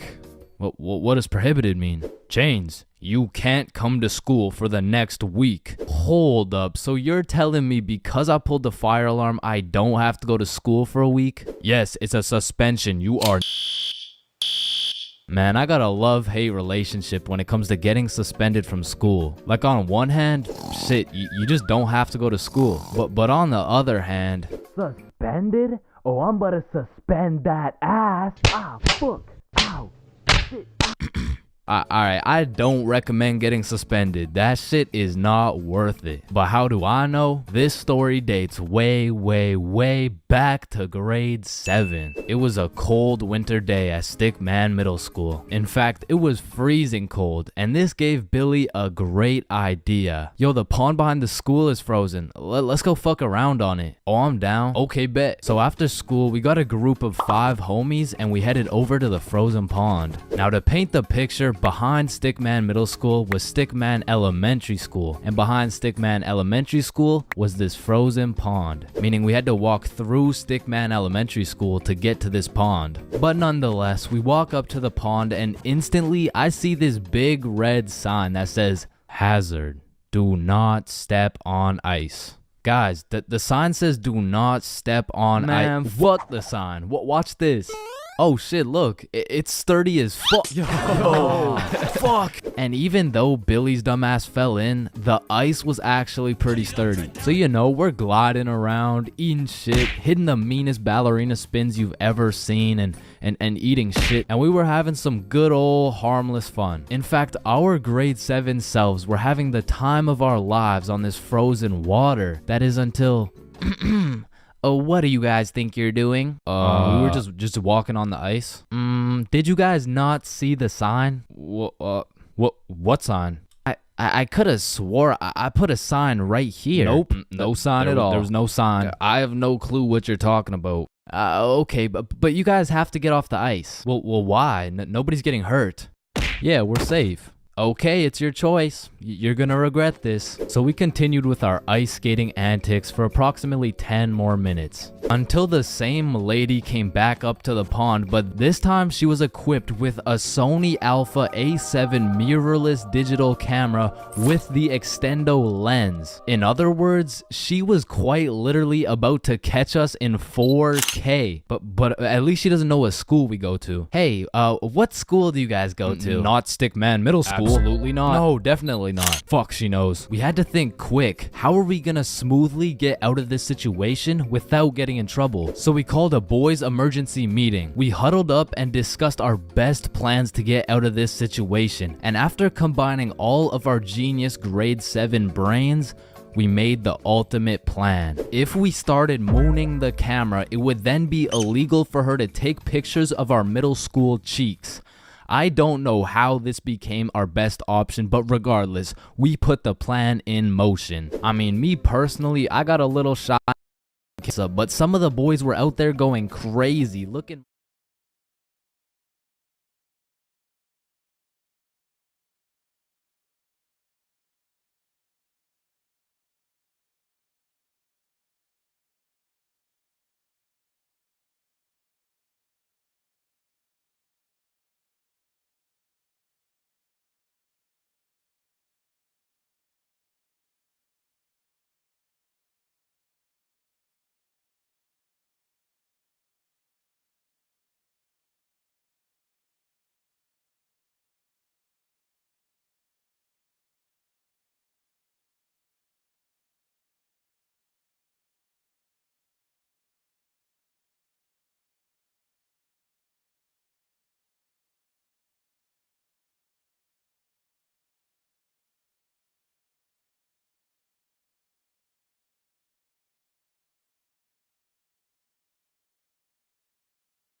caked up than Summer Rae. And after a little while, the lady must have decided it wasn't a great look to have a camera pointed at some 12-year-old cheeks, and she left. Which means the plan had worked flawlessly. Now the next day at school, I had completely forgot about it, to be honest. But strangely enough, while I was sitting in math class, I hear the little class phone start ringing. Hello? Oh yes, he's here. Oh, okay. Yeah, I'll send him your way. Thank you. Chains, Mr. Principal wants to talk to you. And at this point, I should have picked up on why I was being called to the office, but I had complete faith in our foolproof plan of mooning this stranger that the thought of being in trouble didn't even cross my mind. That was until I walked into the office to see every single one of the boys sitting in Mr. Principal's office. But mama didn't raise a snitch, so we started capping our asses off. So, what did you guys do after school yesterday? Nothing. I played Fortnite. I was doing the homework. Don't play stupid with me. I got a call from Mrs. Principal over at Stickman Elementary. So tell me, what were you doing on the pond yesterday? I wasn't there. It wasn't us. I don't know what you're talking about. I don't even know what a pond is. I see. Well, I've got evidence. And as he shows us this undeniable evidence, you can see this dude Billy's cheeks in the corner of one of the pictures. So I slowly look over at Billy, and he looks over at me.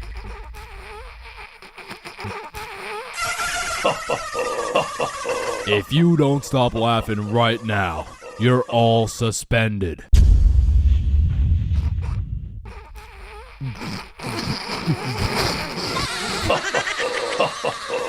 That's it. You're all suspended. And as I explained the situation to my mom, let's just say Mama Chains was not happy.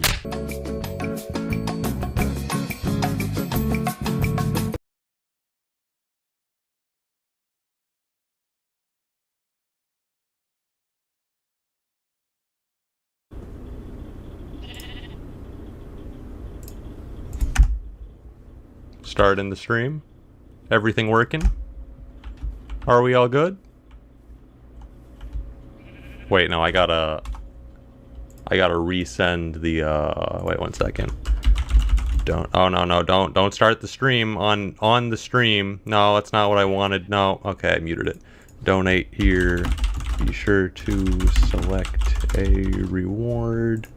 Link the charity. Alright. Scroll up. Let me just replace pinned message. Alright, that worked. That worked. I'm a genius. Pause the stream. Alright, it's all going well. It's all going well. Start in the stream. Did I say that already? Did I say that? Look, I'm a washed streamer, okay? I'm out of practice. Actually, maybe I've been making more content than I usually do. I don't know. Alright, if you guys can hear me, everybody say Canada. Canada, late and scuffed. Get out of here. Get out of here. This might be scuffed, honestly. I had to push this up a lot earlier than I planned it. Originally I was planning to do this on October 2nd, but my doctor came in and was like, "Hey, I'm trying to watch MCC Ryzen on that day, so I'm going to delay your chemo by 4 days, and now you got to do it early." And that I didn't have any recourse to that, so we're doing it today, is what happened there.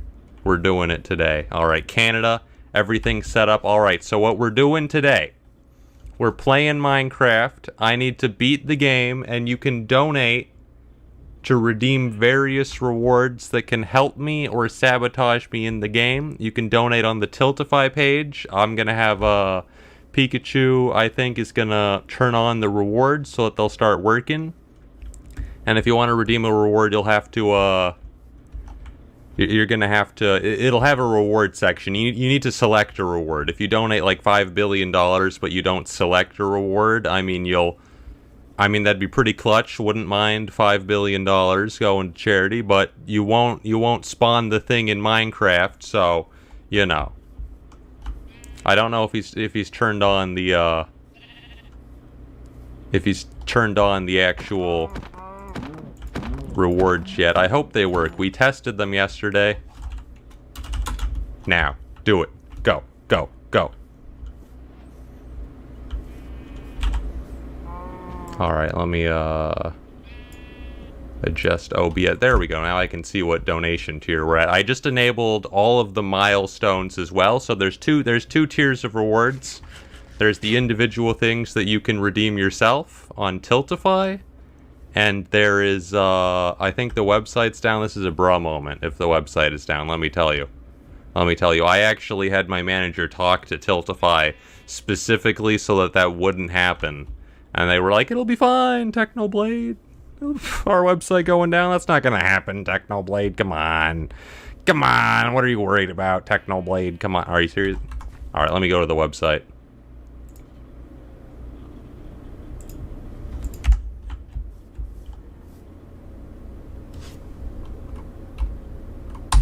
Bruh.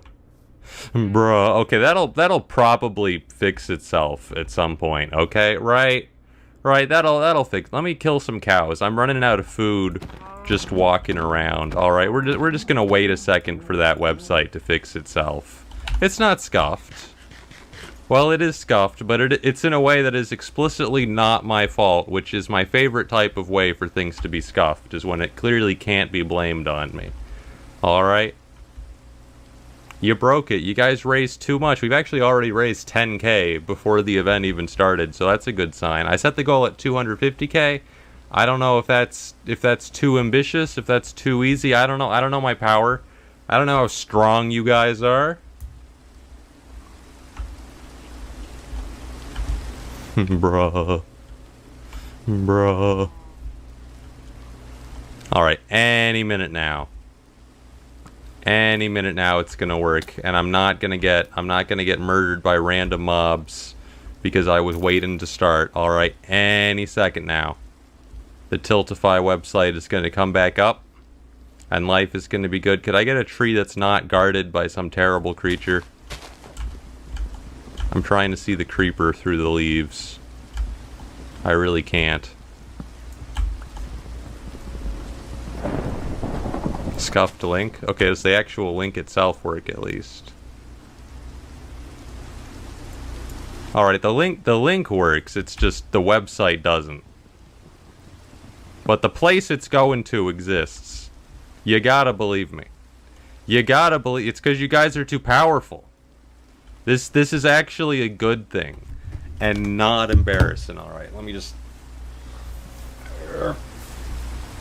I'm already sweating. Alright, any second now, everything is going to start working, and people are going to be like, wow, this is the single greatest Minecraft event I've seen in my life. It's been crafted to perfection. Oh my goodness. Alright, how about, let's just rest the link a little bit. It's not going to come back if everyone is spamming it, alright? So let's just let it be for a while. Alright.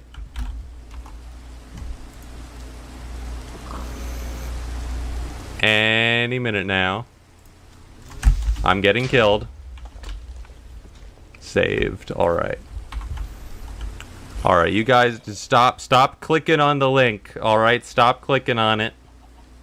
It's not gonna come back if everyone keeps clicking on it, alright? Don't spam refresh. Just let's let it a bruh moment. A bruh.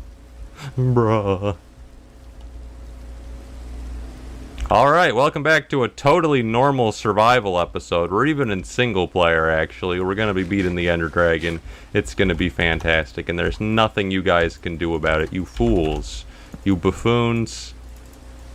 It's raining. I'm not a fan of this.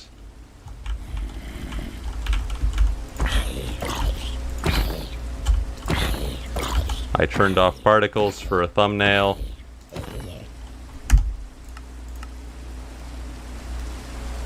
Where are particles at? Alright, I installed Optifine. Alright. Everything is... Oh, there we go. There we go. It's working. It's working. Someone donated $10. Wait, where'd my health go?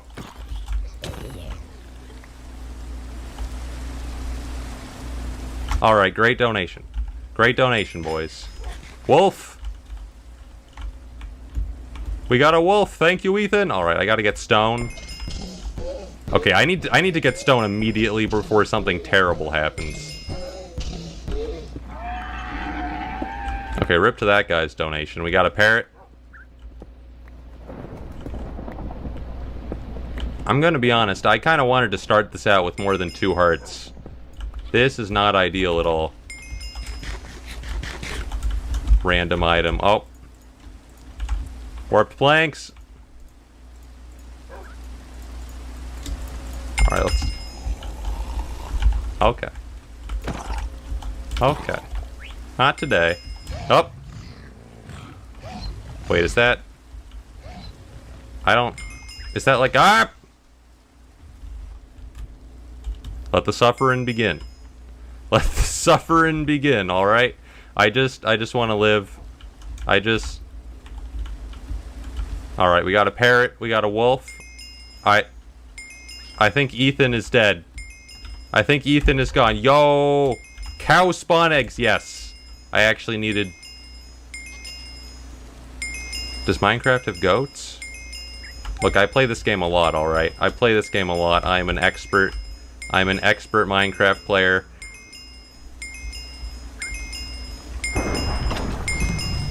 Alright. I just gotta listen to this ding ding ding sound for several hours. It's... okay. Okay. How do I turn off the ding ding ding sound? It won't stop. It won't stop. I need health. Ah! Ah! Okay, I'm just gonna eat. Okay, I'm just gonna eat now. And nothing bad is going to happen. Nothing bad. I'm dropping items. I need better food. Okay. Okay, drop the carpet. Drop the prismarine. Drop the... That's a ghast! That's another ghast! I don't need axolotls. I need food. Oh, a diamond axe. Sick. Wait, I have a diamond block? Please, food. Food. Spawn me a food item. Skeleton horse is not food. Spawn me a food item. Do I have a food item in my inventory? Seeds. That becomes food. Spider eye, technically food. Don't want it. Seagrass.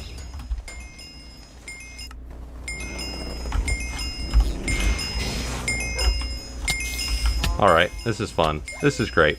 This is great. Hey, can I slash time set day? No, my wolves! No, teleport away. Teleport away. Saved. Saved. Alright. Alright, chain command block. We got this. Oh my god, netherite helmet. That's actually good. Block of raw iron. Alright, we're popping off. We're popping off. Okay, I need to turn this.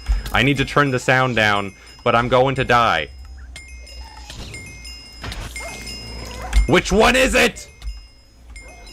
Why is there a guardian?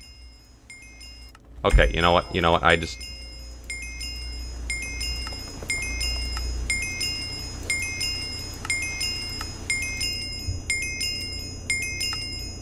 I turned them all off!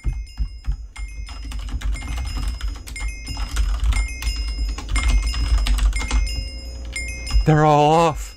I turned off every sound, and I still hear it. It still rings.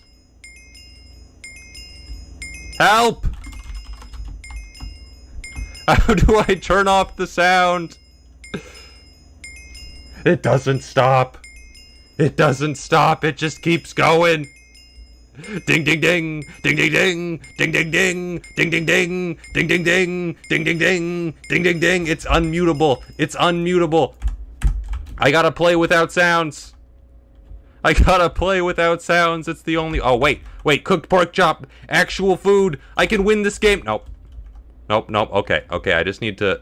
I just stepped on a cactus. That was not... Okay, I'm just gonna eat for 1 second and not die. Okay, we run.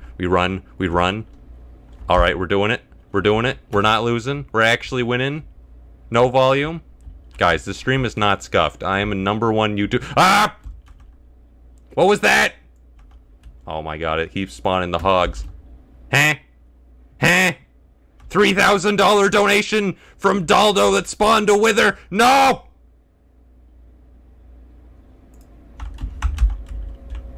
Making